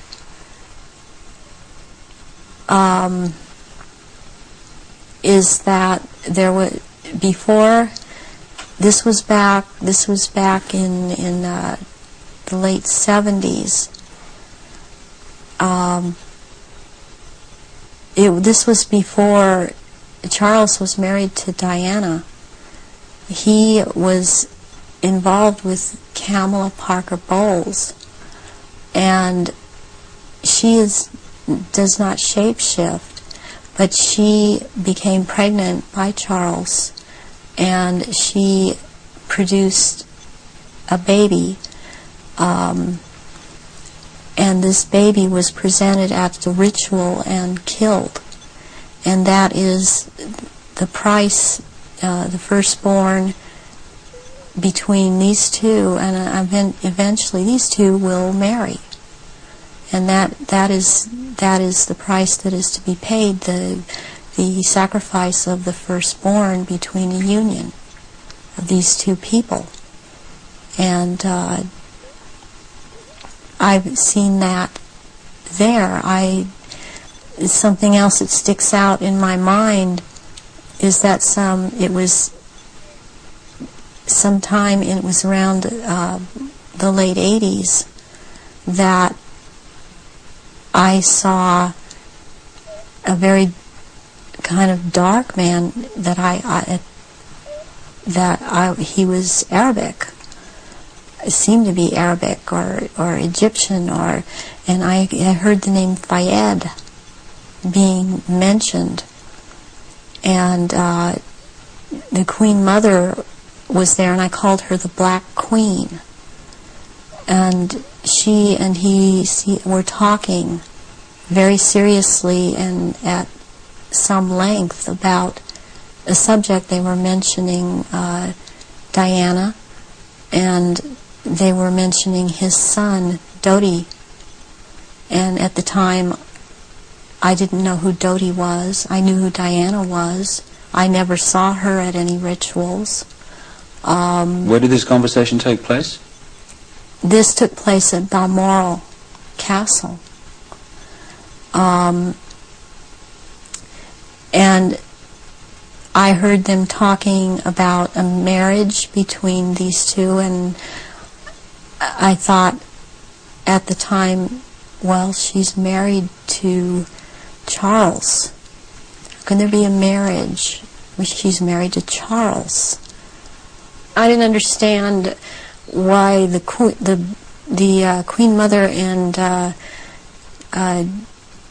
this person that I now know to be Dodi Fayed's, because I heard Fayed, Muhammad al-Fayed,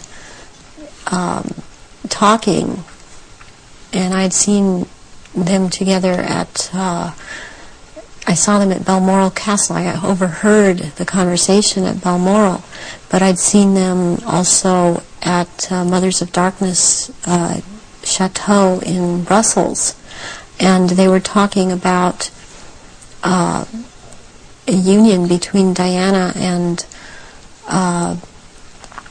his son Dodi back in the late 80s, and I did not understand at that time, because I understood Diana to be married to Charles. I knew that she was married to Charles, and they had 2 children, and they were about to have another.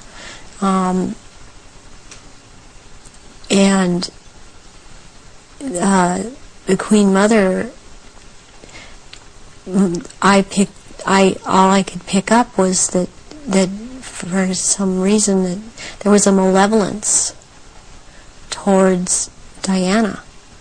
And Diana I had never seen at a ritual. I wondered what she knew about all of this.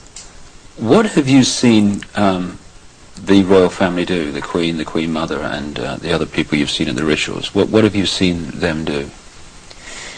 I've seen all of them drink human blood and consume human flesh, and they have their own goblets in which they have blood, and these goblets are encrusted with jewels, and they also have their own daggers, and that the dagger goes into the goblet, and they stir the blood around with it, and it's also a what it is, it's a symbol of the phallus going into the vagina when they're doing this. And I've seen them do this, and some of them have, even like the Queen Mother I saw with, she had her own little, it would like almost, it's between a very elaborate ornate chair or a throne kind of thing brought in for her to sit. And because before these rituals actually start, there is a kind of people move around the room and talk, or recognize one another. It's a formal kind of a ritualistic setup, the way they talk and the way they introduce each other. It's like a court. What are they wearing? They're wearing robes. They're not wearing anything underneath the robes, and the robes are very ornate. They all have, the one thing in common they have is they have a red color like blood, and some of them have purple, and they have gold kinds of lines running through them. They have the Merovingian symbol of France, the fleur-de-lis, and there are jewels that are sewn in at certain points on these robes, and they wear these robes, but they don't wear anything underneath the robes, because what is going to happen, what the rituals are all about, they're going to shape-shift, and they can't have anything on under the robes. And there are orgy kind of things that go on at the rituals also. And involving the royal family of Britain? Yes, involving the royal family of Britain, and the sacrifice and the eating of, consuming the sacrifice, and they are involved in that. And you've seen them do that? Yes, I have seen them do that. People in Britain, listening to what you're saying, would obviously be staggered, I guess anywhere in the world, but what would stagger them mostly is, in Britain, the Queen Mother has an image of being the nation's grandmother, the nice old lady, and good old Queen Mum, what a lovely lady. What's your experience of the Queen Mother? She is very cold in reality, and she is very cruel, and she is very different than she comes across to the public. She's cold-blooded.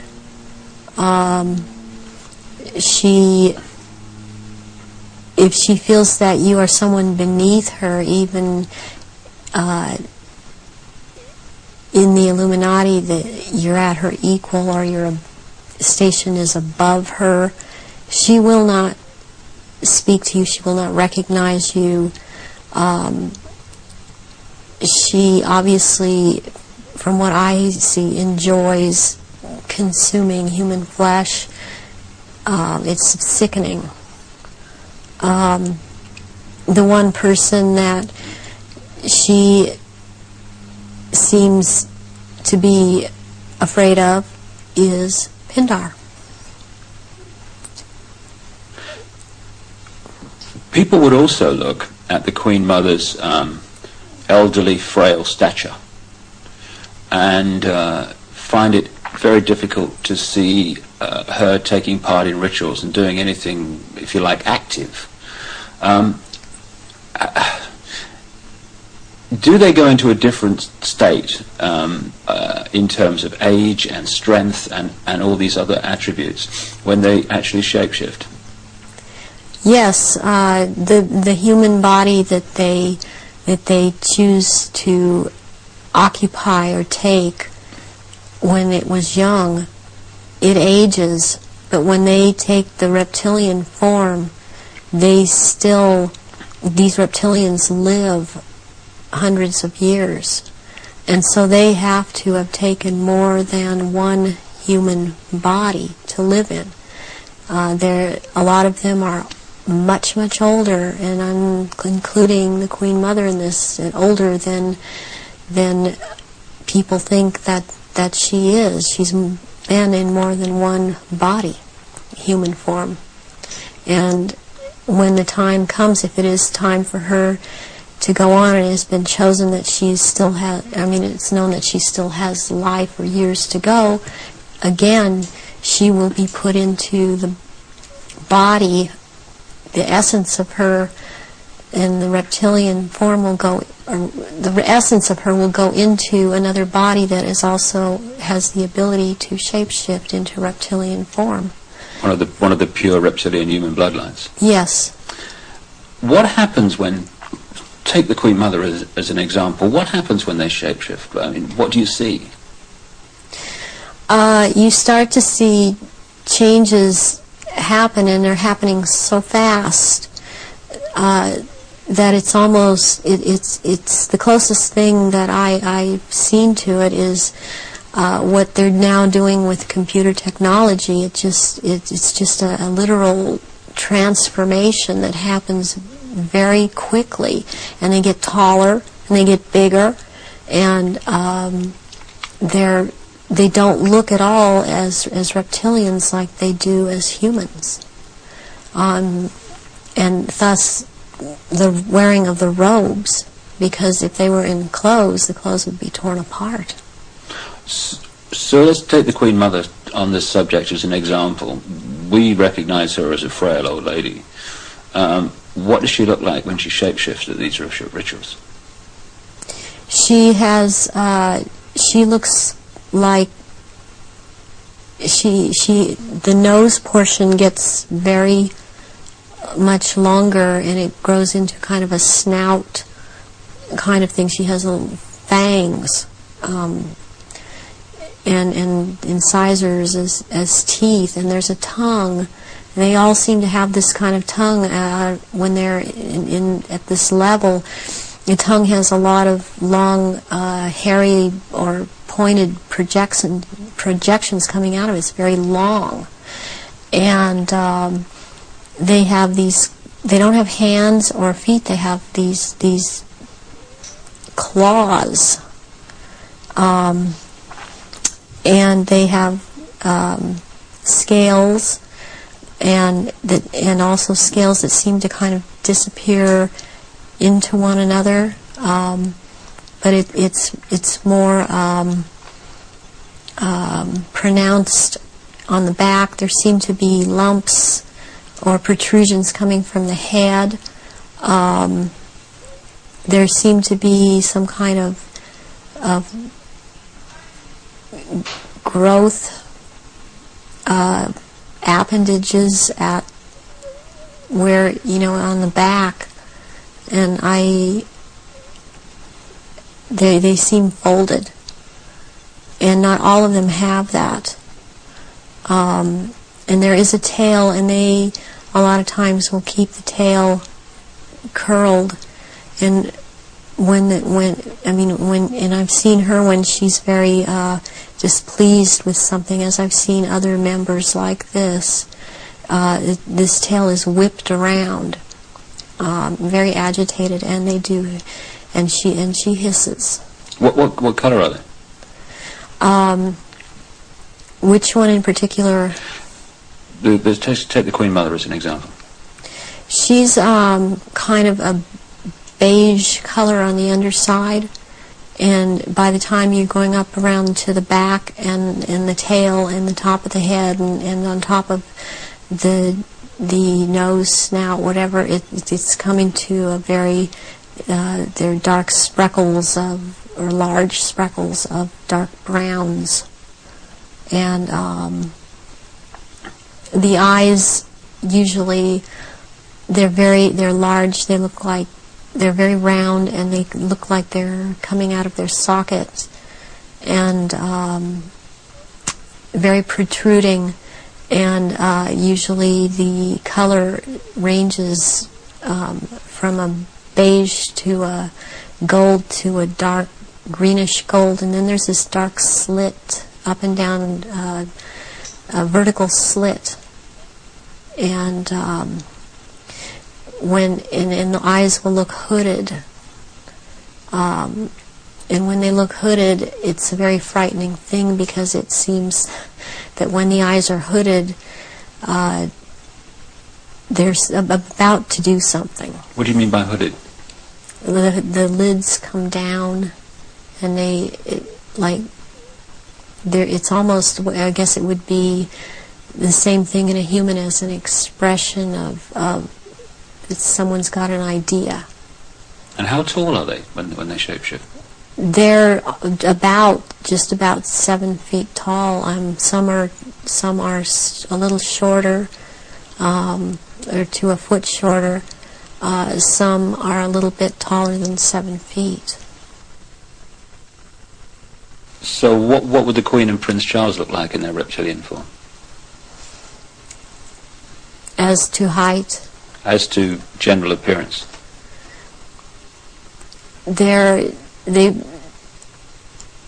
Charles resembles in both ways, in human form and in reptilian. He resembles Pindar. He's shorter, though, in reptilian form than Pindar, but the way that the reptilian, the nose shapes into the snout at that point, and the jaw becomes the underpart. It's very much like Pindar, and his mother doesn't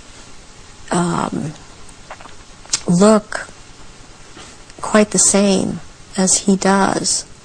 But what does the Queen look like? The Queen, she's darker, not quite so pale.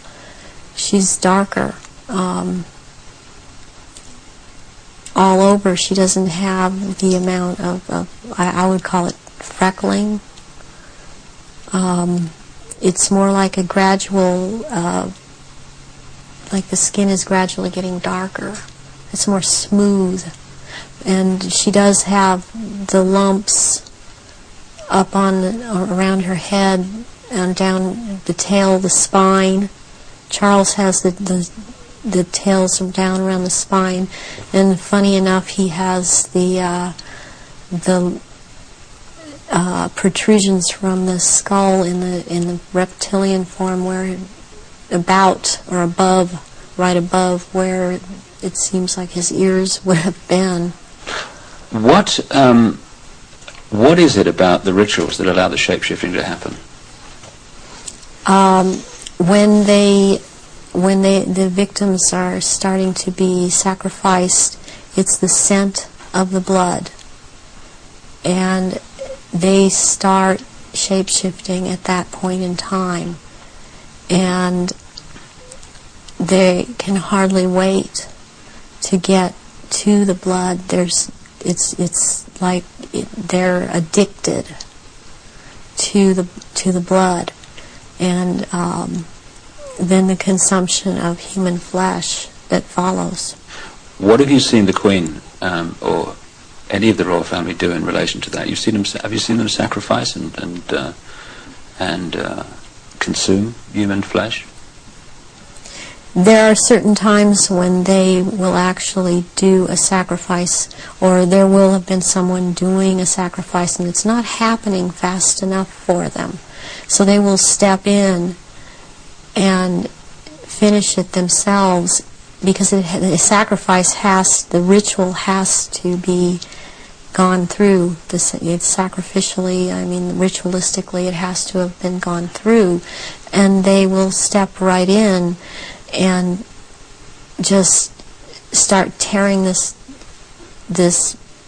throat out, and they're getting all this blood from the jugular vein at the same time, and that has happened when there are many there that are going to be sacrificed, and they just can't wait, and tearing into the contents of the abdomen and stomach of a victim afterwards. Who have you seen do that? I've seen the Queen Mother do that, and Prince Philip and Charles. I've seen Guy de Rothschild do this.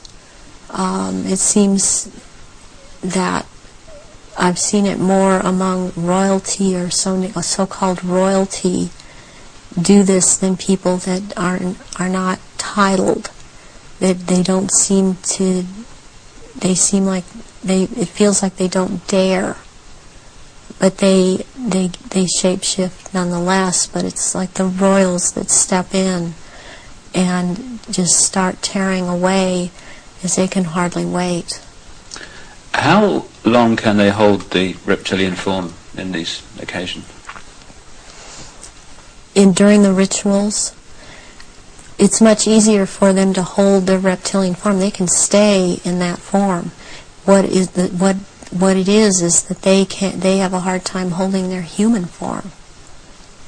And as long as they're around blood and the scent of blood, they can't hold human form. Right. Where do you think the story of Diana fits into all this, in terms of the ritual that you know about and the royal family background that you know about? What was all that about? What happened in Paris? Diana was a ritual sacrifice because she's named after goddess Diana. She was chosen from before birth for the purpose of which she served. I understand and very well, and am very empathetic towards Diana, because in a way it parallels what happened to me, to have served your purpose, had 2 children, and then be tossed aside. And to her horror, though, she obviously never attending a ritual, she knew something was happening, and she knew what was going on, and could not be trusted to be at a ritual anyways. I don't think that Diana would have attended a ritual. I don't think that they could get her to cooperate in this because she actually saw for herself that this was going on after she married Charles. Was there any way, when Diana was married to Charles, without attending a blood ritual, that she could have seen him or one of the others become a reptile? They have a tendency when they're asleep to shapeshift, and they have to consciously hold their form, and when they're asleep they have a tendency to not hold human form and to shapeshift into reptilians, and there could be other things that happen. I'm thinking about the times that Diana would have gone through a menstrual period. Well, that would have also really triggered some of these people in the royal family that are reptilian around her to want to shapeshift, or any woman, any human woman in that household that would be having a period, that scent of blood would tend to cause a momentary shapeshift. What was the whole, what appears to be a ceremony surrounding her assassination? What was that about? The rumours that she was pregnant, the Egyptian Dodi Fayed, and the place where it all happened, which is an ancient sacrificial site to the goddess Diana. How does all that fit together in the rituals that you know about? Okay, the crown aspect of the goddess is Hecate, and the day of Hecate is on August 13th. And what is very prevalent in this with the Illuminati and what they've done with the Druidism and Egypt, the Egyptian religions, is they like to mirror the numbers. And so as like, for example, with the goddess Isis, her number is 18. When you mirror it, it's 81, and that is the number of the sister of Isis, Nephthys. And Nephthys was considered the evil sister to Isis. With Hecate, what I think happened here is that she was sacrificed, and it was a very important sacrifice because 3 people died, and it was a picture of the triad of Isis, Osiris, and Horus to them. Horus being the unborn child of Dodi Fayed that Diana carried, and was 3 months old, which is another very important fact, a number that's important to them, to be 3 months old. Sacrificial babies are taken in utero at 3, 5, and 7 months. And when I heard about this was a deal that I understood now had gone down, and she had to die in that tunnel because that tunnel's the passageway for Diana, the goddess. And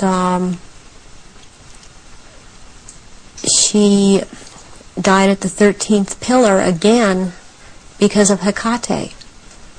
And she died on the 31st because it's the mirror image of 13. And my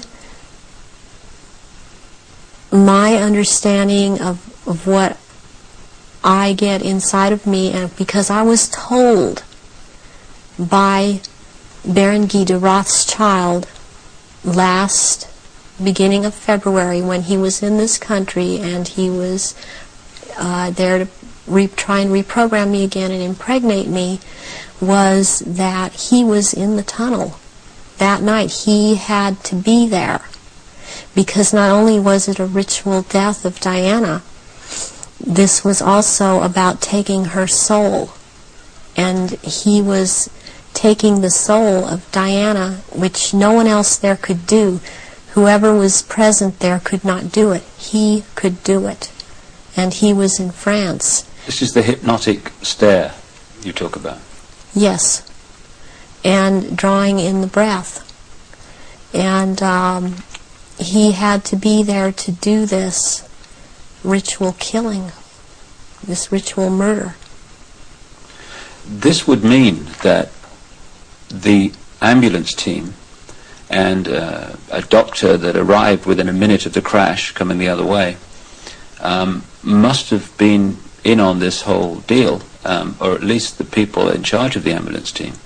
From your experience of the kind of people involved in this Illuminati satanic network, do you think that's possible, that they could set that up? Yes, I do.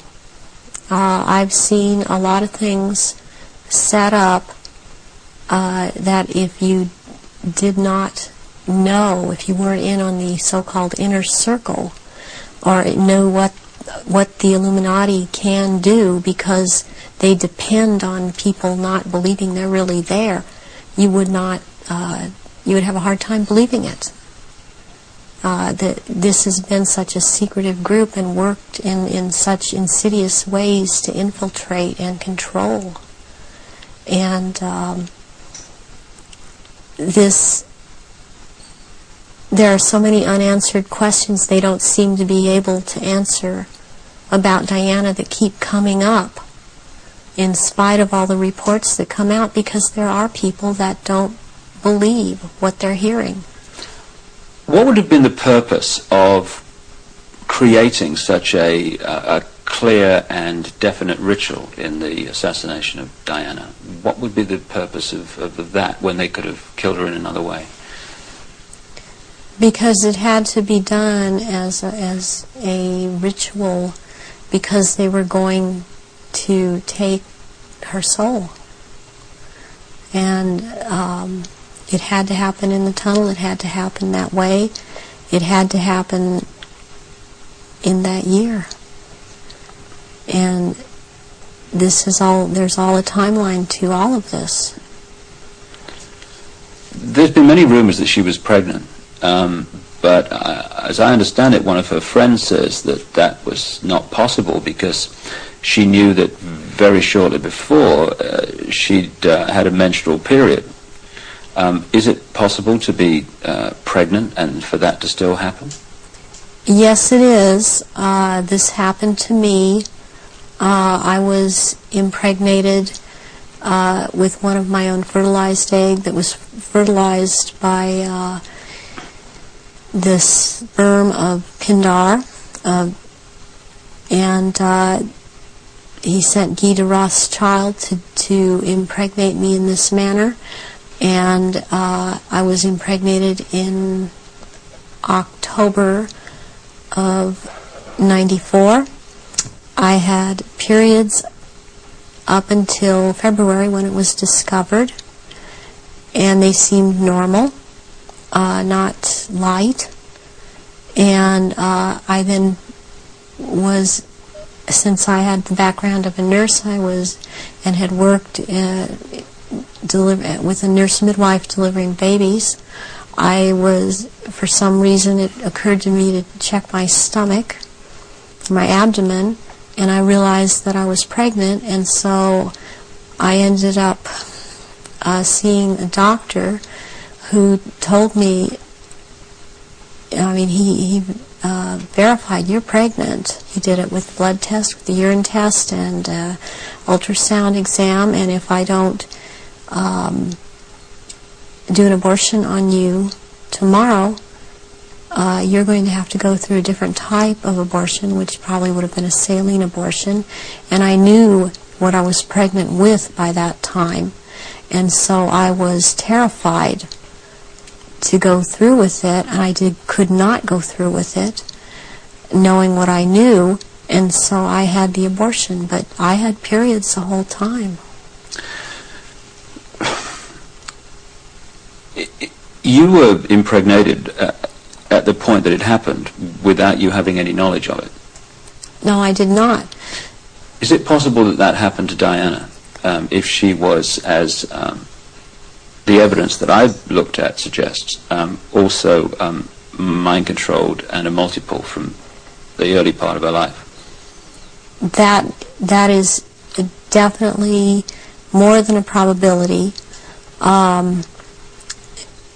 The thing about being multiple or dissociative identity disorder is that the host person doesn't know that they are, but they have missing time, but then they have amnesia for the missing time. They don't realize they're missing time. They don't realize things are happening to them. They show up, pregnant. They show up with marks on their bodies. They don't know, I think I must have bumped myself, and that's not actually how it happened. Or they have needle marks on their body when they've been gotten a hold of and drugged. And it's only when they start to realize something's not right and they try and make a timeline and try and account for their time, they realize there's so much they can't account for that they simply took for granted. Oh, I was out shopping, or I was at this person's house, or I was over there. Then they realize they don't have a timeline for any of these things. Do you think that Diana's two children were Prince Charles's children? I do not believe that William is. I've heard that he was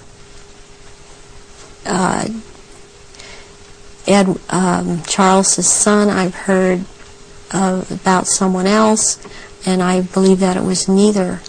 I believe that this child of Prince William is the son of Pindar, and she was impregnated and she did not realize that.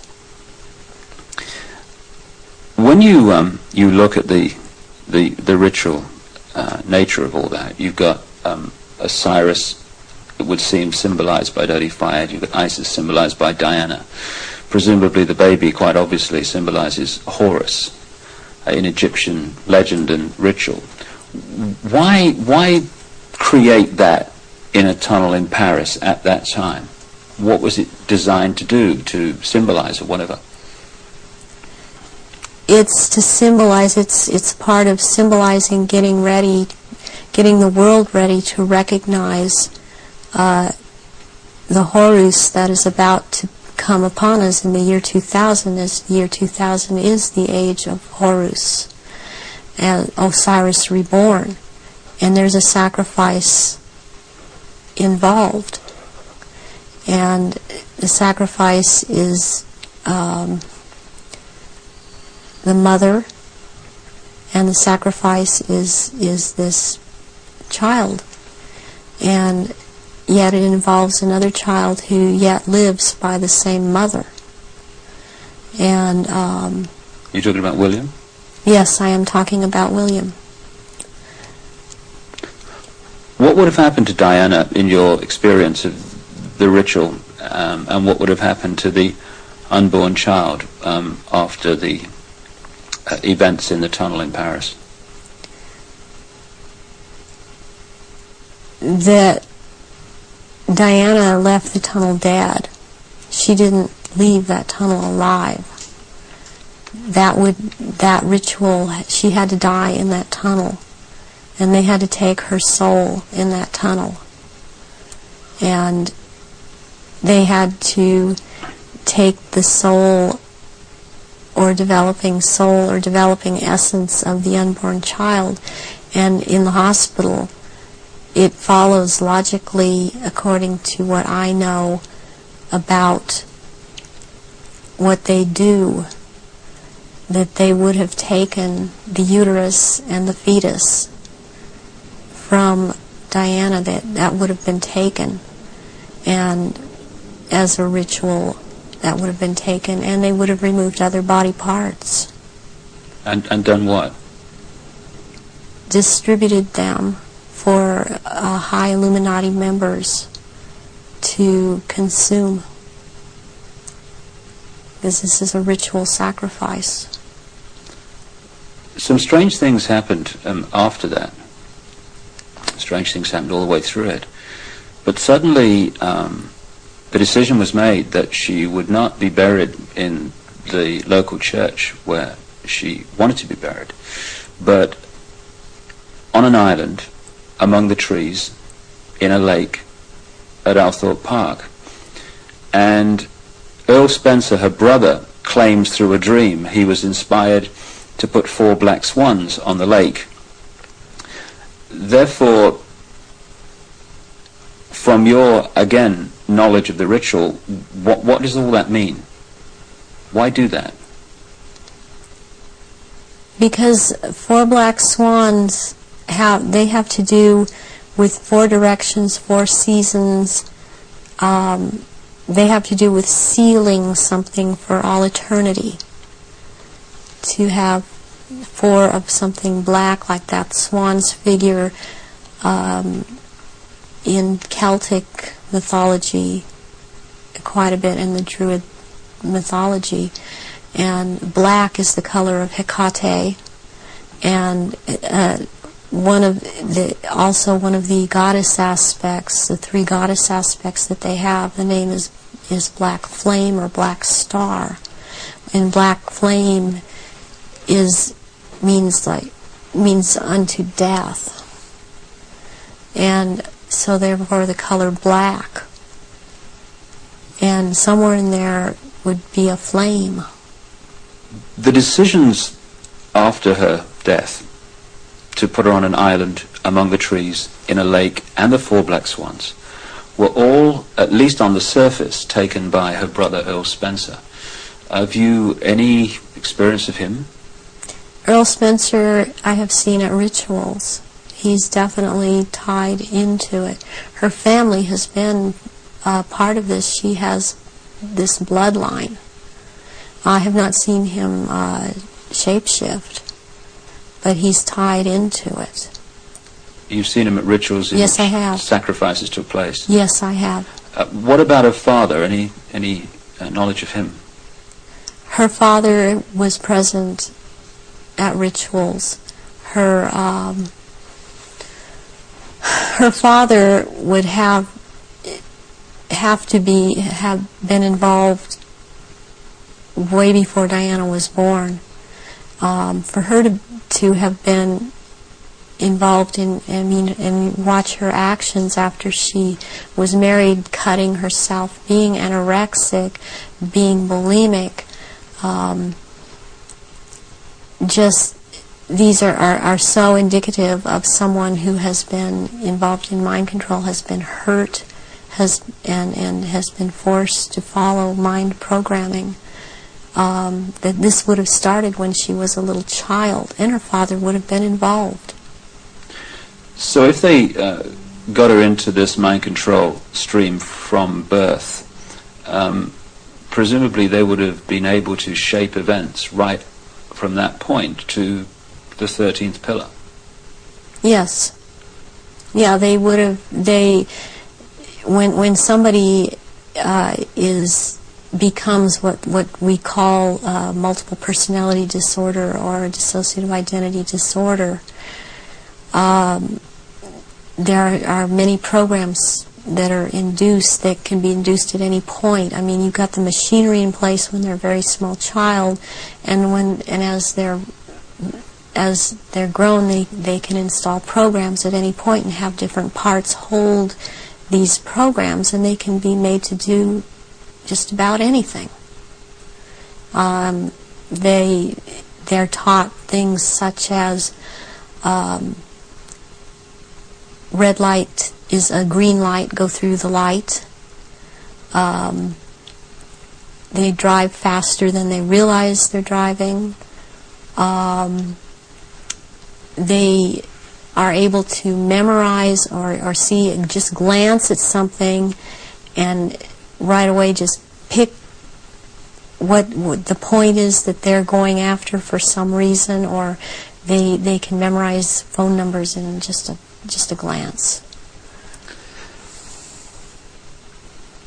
The car hit the 13th pillar, driven by Henri Paul, who was missing for 3 hours that night, a man who's been connected to both British and French intelligence.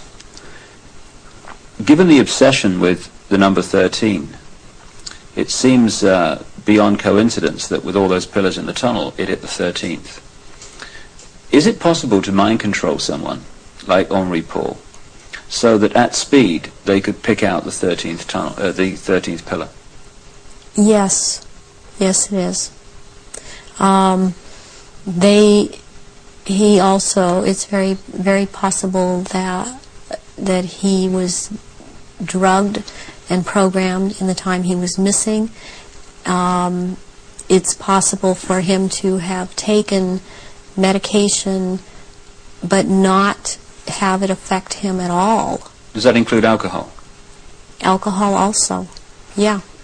And then maybe later or not, it would affect him, depending on if that's what the program was, for it to affect him. But it might not affect someone at all. I've been through this myself, so I know this to be true. And what happened to you in this instance? It was a very bad time in my life. The one time in particular I'm speaking of, where my then husband told me that he wanted a divorce, and I took approximately 8. I don't remember what the dosage was, but 8 Xanax pills in front of him, and I drove from where I lived in Orange County to the Norwalk area and went to see my therapist, who was holding some groups in this area, and I did not feel the effects of the pills at all when I drove to see him. I did not feel the effects of the pills at all when I left there an hour and a half later. And I had no car accidents. I was not stopped. My driving skills were very good. And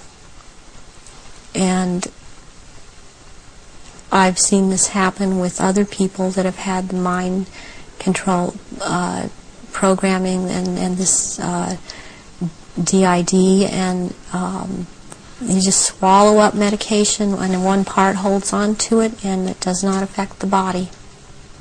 So if you're in a compartment that is not connected to taking the pills, you're not affected by it. But if you were put into that compartment that took the pills, if you like, you would be affected by them. Yes, and you can also have, what they can do with you is have a whole bunch of alters or parts lined up that, okay, you will be out from this point to this point, and then this next part, will be out at from this point to this point. They can keep going like that. It can be a very complicated, long thing, but they can line them up that way.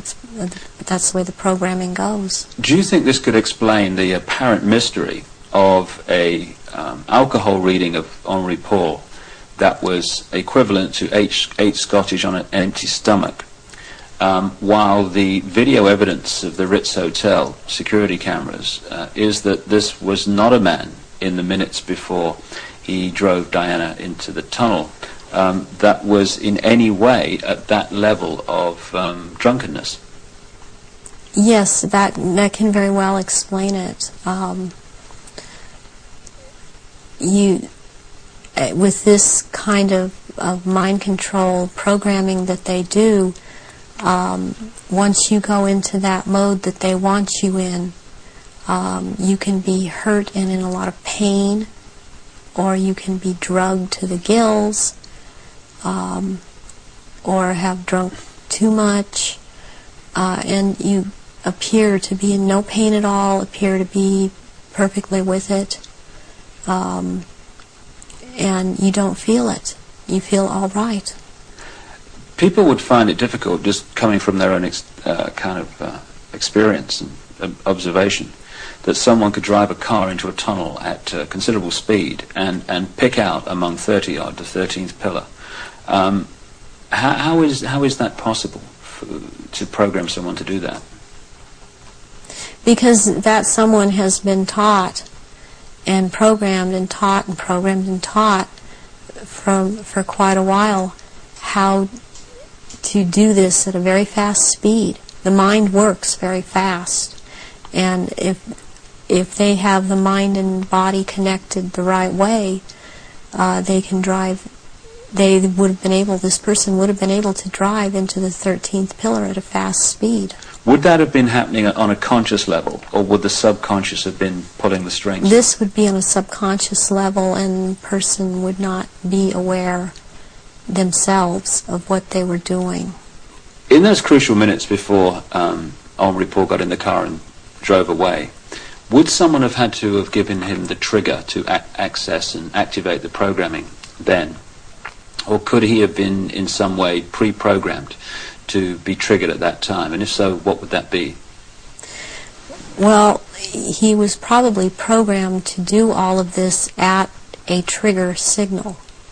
And so what happened is that somebody triggered him with a preset signal that he was told when you are given this signal you will act out, you know, but the program was already set to go off when the trigger, when he saw the trigger. What form could this trigger have taken? It could have been a hand signal, it could have been a certain type of handshake, it could have been a color that he saw that was flashed in front of his face. It could have been a certain person doing a hand signal. It's most likely that there was a person present that he was to react to when this person said something or signaled him in some way. Given the extent of your programming from birth, how was it possible for you to break out of it, as you appear to have done now? One thing that happened is that in 1989, my programmer handler died, who was Mengele. And he was in this country so much, and I was around him so much, and he had a lot of control over me. And what happens when a programmer handler dies,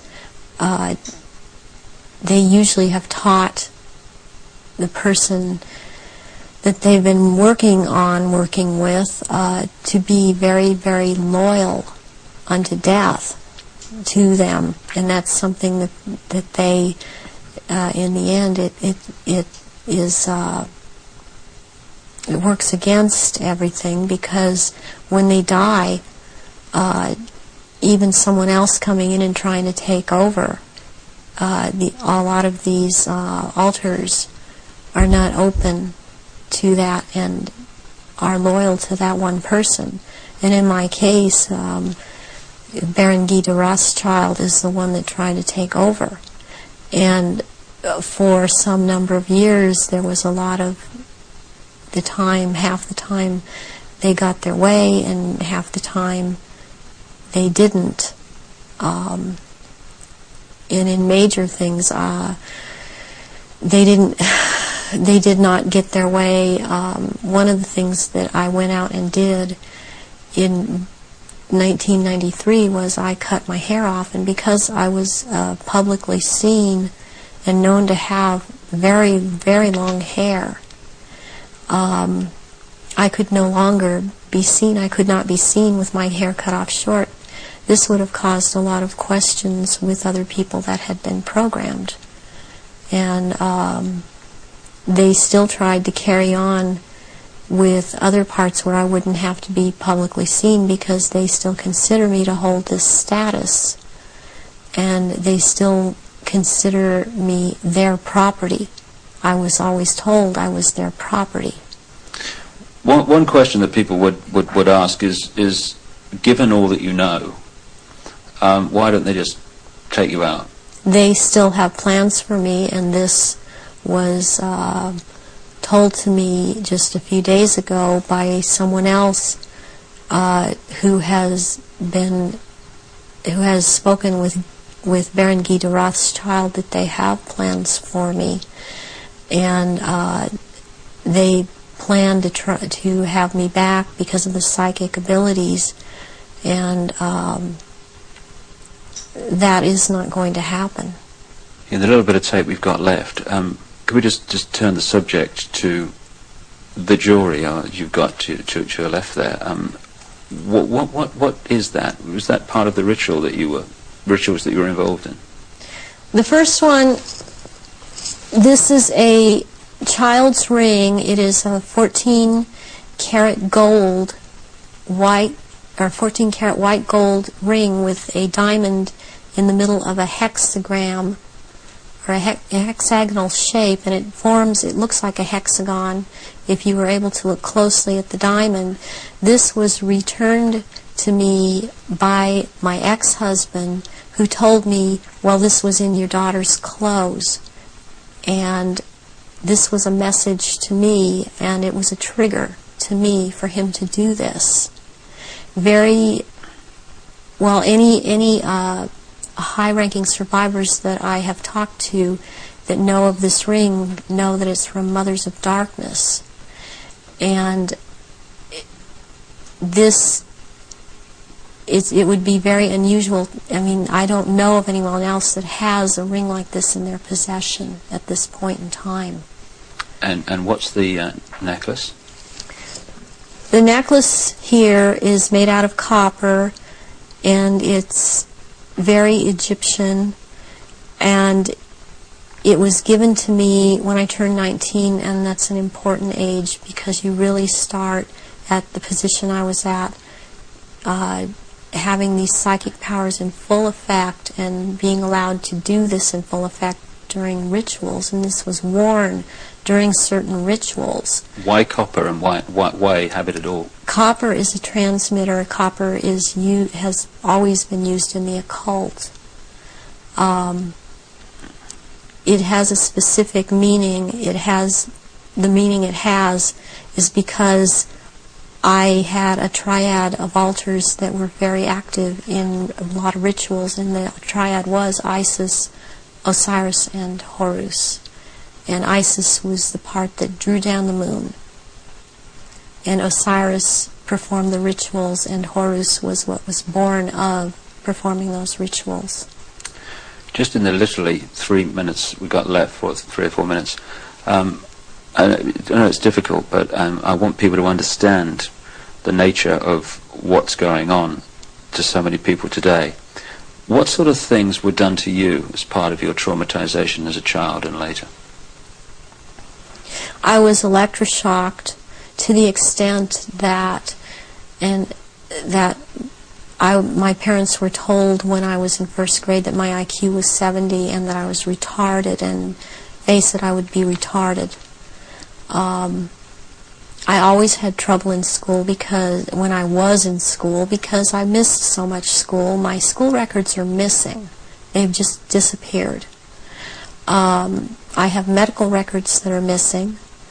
My birth certificate appears to have been tampered with. I have had my eyelids taped open, and so I couldn't shut my eyes. I have been electroshocked. I've been put into a narcoleptic sleep and had earphones placed over my ears and had messages repeated and repeated for days. I've had drugs injected into my body so that my nerves were just like on fire, and then they would just touch me. Since I wasn't allowed to have marks on my body, they couldn't use a cattle prod on me, but they do use cattle prods on people in torturing them, and they do use electrical stimulation to the genitals and also on the teeth. And they like to inject between the toes and under the fingernails and up in the gums. I I've also had some kind of scarring done up through the roof of my mouth all the way to the brain stem back here that gives me a photographic memory. And I have calcium blocks around the pineal gland that seem to be perfectly spaced and even, and it's very, very curious. The doctors can't seem to come up with a reason for that. I have been programmed to be anorexic, to be bulimic. For the government programming, since I was also used by the government in this country, I was programmed to cut my arms if I started to remember, which I was punished for by the Illuminati, as I was not to have these marks upon myself. I was made to eat my own feces as a little child. I was made to drink my own urine. I was not allowed to go to the bathroom. I was placed in a sensory deprivation tank.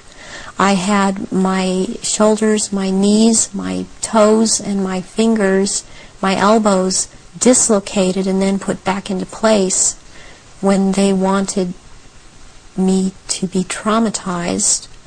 I've repeatedly had phone calls of tones coming over my phone, and tones that you can't make by pressing telephone buttons, tones that sound like sonar sounds from a submarine, tones that sound like they were made by some type of instrument. And I have had directed energy used on me, ELF, low frequency electric waves used on me, microwave energy. And this in turn has created two different, would hear one tone in one ear, one tone in different tone in the other ear. It creates a third tone. They're called tritones. They change the electrical activity of your brain waves and to put you in the state they want you in. I have been programmed to run through red light, thinking it's green. There's been a lot of programming done around my children. They've used my children against me. And it's a very painful subject with me to know that this is happening to my children. The same thing that's happened to me. It's easier. I don't know if I can make people understand this. It's easier for me to have, okay, I can handle that I went through this. And what I want most is to expose these people because of what they're doing to children all over. But they're doing it to my children too. And my daughter believes I've abandoned her. My son believes I abandoned him. And they don't have hope when they're children. They don't have hope when their mother's taken away from them and they're told that their mother just left them. So this is a cycle that goes on with thousands and thousands of survivors, not just myself. And this is how they perpetuate it if there is a parent that's protective that believes and has found out this is happening.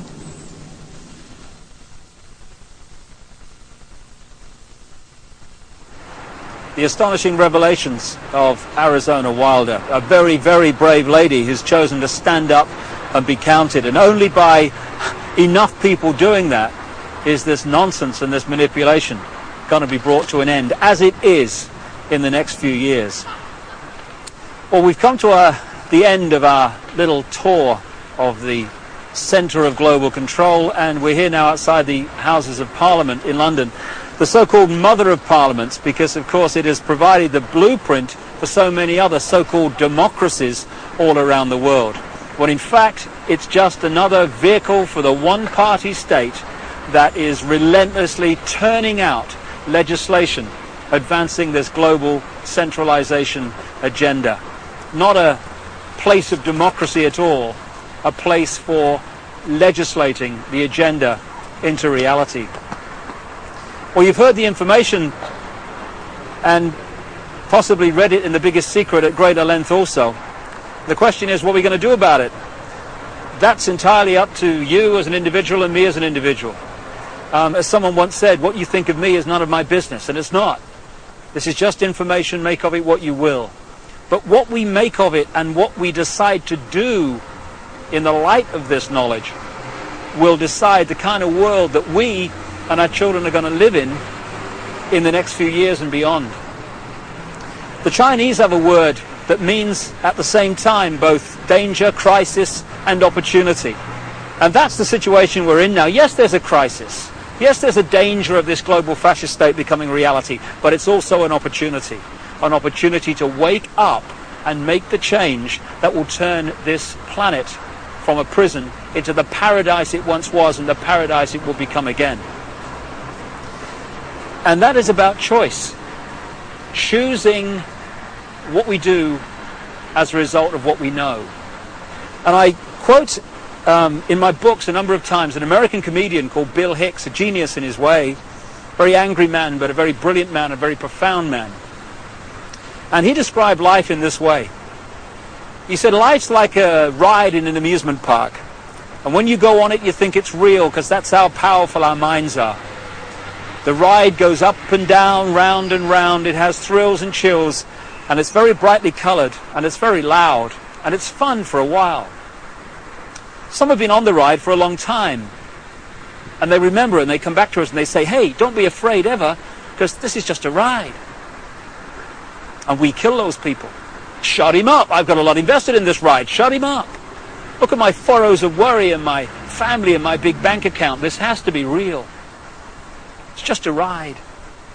But we always kill those good guys who try to tell us that and let the demons run amok. But it doesn't matter, because it's just a ride. And we can change it anytime we want. In other words, it's just a reflection of our own attitudes. And to change, as Bill Hicks said, doesn't need big bank accounts. It just means a choice right now between fear and love. Fear is the four-letter word that has controlled this planet and this human race for thousands of years. Love is the word that will set us free. And that's the choice we face now. And the world that those two choices will create will be so different as to be unexplainable. The chasm between the two. A prison or a paradise. I just want to say one other thing before we finish this video.